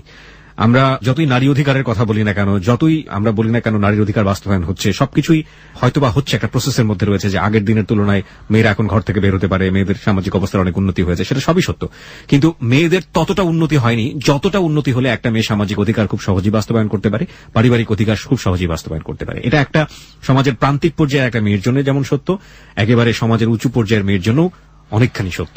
আমাদের সামাজিক দৃষ্টিভঙ্গির জায়গাতে আমরা পুরুষতান্ত্রিক চিন্তা ভাবনা থেকে এখনো বের হয়ে আসতে পারিনি। That is the ultimate truth. কিন্তু একজন মানুষ হিসেবে ওকে চিন্তা করুন, ওর হয়তো অনেক ভুল আছে, হ্যাঁ, কিন্তু ওর ভুলের জায়গাটা কি শুধুমাত্র এককভাবে, এবং এই ভুলের জায়গাটা কি শুধুমাত্র একাই করে গেছে? সবাই মিলে কি ভুলটা করেনি? কিন্তু শাস্তি কিন্তু ও একাই পাচ্ছে। শাস্তির জায়গাটাতে কিন্তু এই লিজাই আছে, আর অন্য কেউ নেই। যারা ওর কাছের মানুষ তারা ওর কাছ থেকে দূরে সরে গেছেন, যারা ওকে একসময় স্বপ্ন দেখিয়েছেন সেই স্বপ্ন দেখার মানুষগুলো দূরে সরে গেছেন। পরিবার ওকে নিয়ে চিন্তিত, পরিবার ওকে নিয়ে কোথায় যাবে? বাবা হার্টের রোগী, মানে বাবা তো নিশ্চয়ই চাবেন যে তার মেয়ের একটা ভালো জায়গায় পাত্রস্থ হোক। সেই জায়গাটা থেকেও বাবা হয়তো বা মানসিকভাবে নিতে পারেন, এই জন্য টর্চার করেন। ওর এখন একমাত্র আল্লাহ ছাড়ার কোনো কিছু নেই। ও আল্লাহর কাছে বারবার বলে, আমল করে। ও যে বারবার শব্দ বলছিল আমি আমল করি। দেখুন, আপনারাই ওর কাছের মানুষ, ভালো করেছেন না মন্দ করেছেন সে বিষয়ে আমরা যেতে চাচ্ছি না। আমরা যদি বলে যেই যে আপনারা কাজটা ভালো করেননি, তাহলেও ওর জন্য ওই জায়গাটা টেকা কঠিন। আমরা যদি বলি কাজটা ভালো করেছেন, তাহলেও ওর জন্য জায়গাটা টেকাটা কঠিন। আমরা শুধু এতটুকু বলতে চাই, এই জীবনের গল্প আপনারা শুনবেন, আপনাদের অনেকের মোবাইলে এটা পাওয়া যাবে, আপনারা অনেকেই মোবাইলে ডাউনলোড করে হয়তো বা ওর কাছে গিয়ে বাজিয়ে বাজিয়ে শোনাবেন। আপনাদের সবার কাছে একটা রিকোয়েস্ট করতে চাই। রিকোয়েস্ট হচ্ছে এটা, আমরা চাইলেই অনেক খারাপ কাজ করতে পারি, কিন্তু ভালো কাজ করাটা কিন্তু অনেক কঠিন। একটা মানুষকে ইনসাল্ট করাটা অনেক সহজ, কিন্তু একটা মানুষের প্রশংসা করাটা অনেক কঠিন।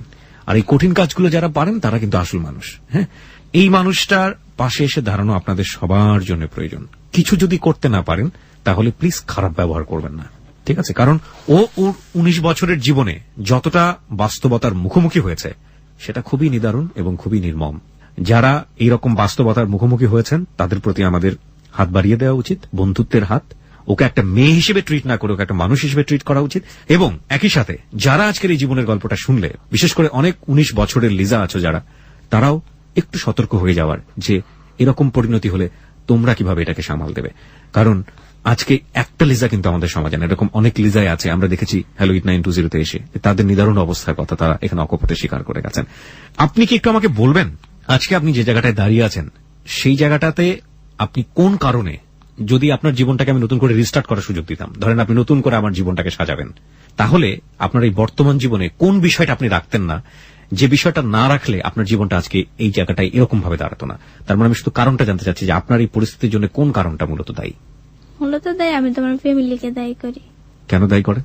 কেন দায়ী? কারণ ওদের কারণে তো আমার আশাফুলের সাথে সম্পর্ক, তারপর আরিফের সাথে ফ্যামিলির চাপের কারণেই তো আমি গেছি। কারণ বাড়ন্ত বয়সে বাবা মাই তো সন্তানদের সাথে ভালো ব্যবহার করে, কিন্তু ওরা ওই সময় আমার সাথে খুব বাজে ব্যবহার। বলছি না বাবা কোন দিক থেকে আসার পরে বাবা খাটে নিচে দেখতো কেউ আসে কিনা, দরজা চিপা চাপা দেখতো কেউ আসে কিনা, তখন আমি বলতাম কেন অবিশ্বাস করো, অনেক ইয়া লাগতো যে মানুষেরও তো বাবা মা, আমার তো বাবা মা, কেন এরকম করে। খুবই কষ্টের, খুবই নিদারুণ। প্রিয় শ্রোতা, এই হচ্ছে আমাদের আজকের লিজার জীবনের গল্প।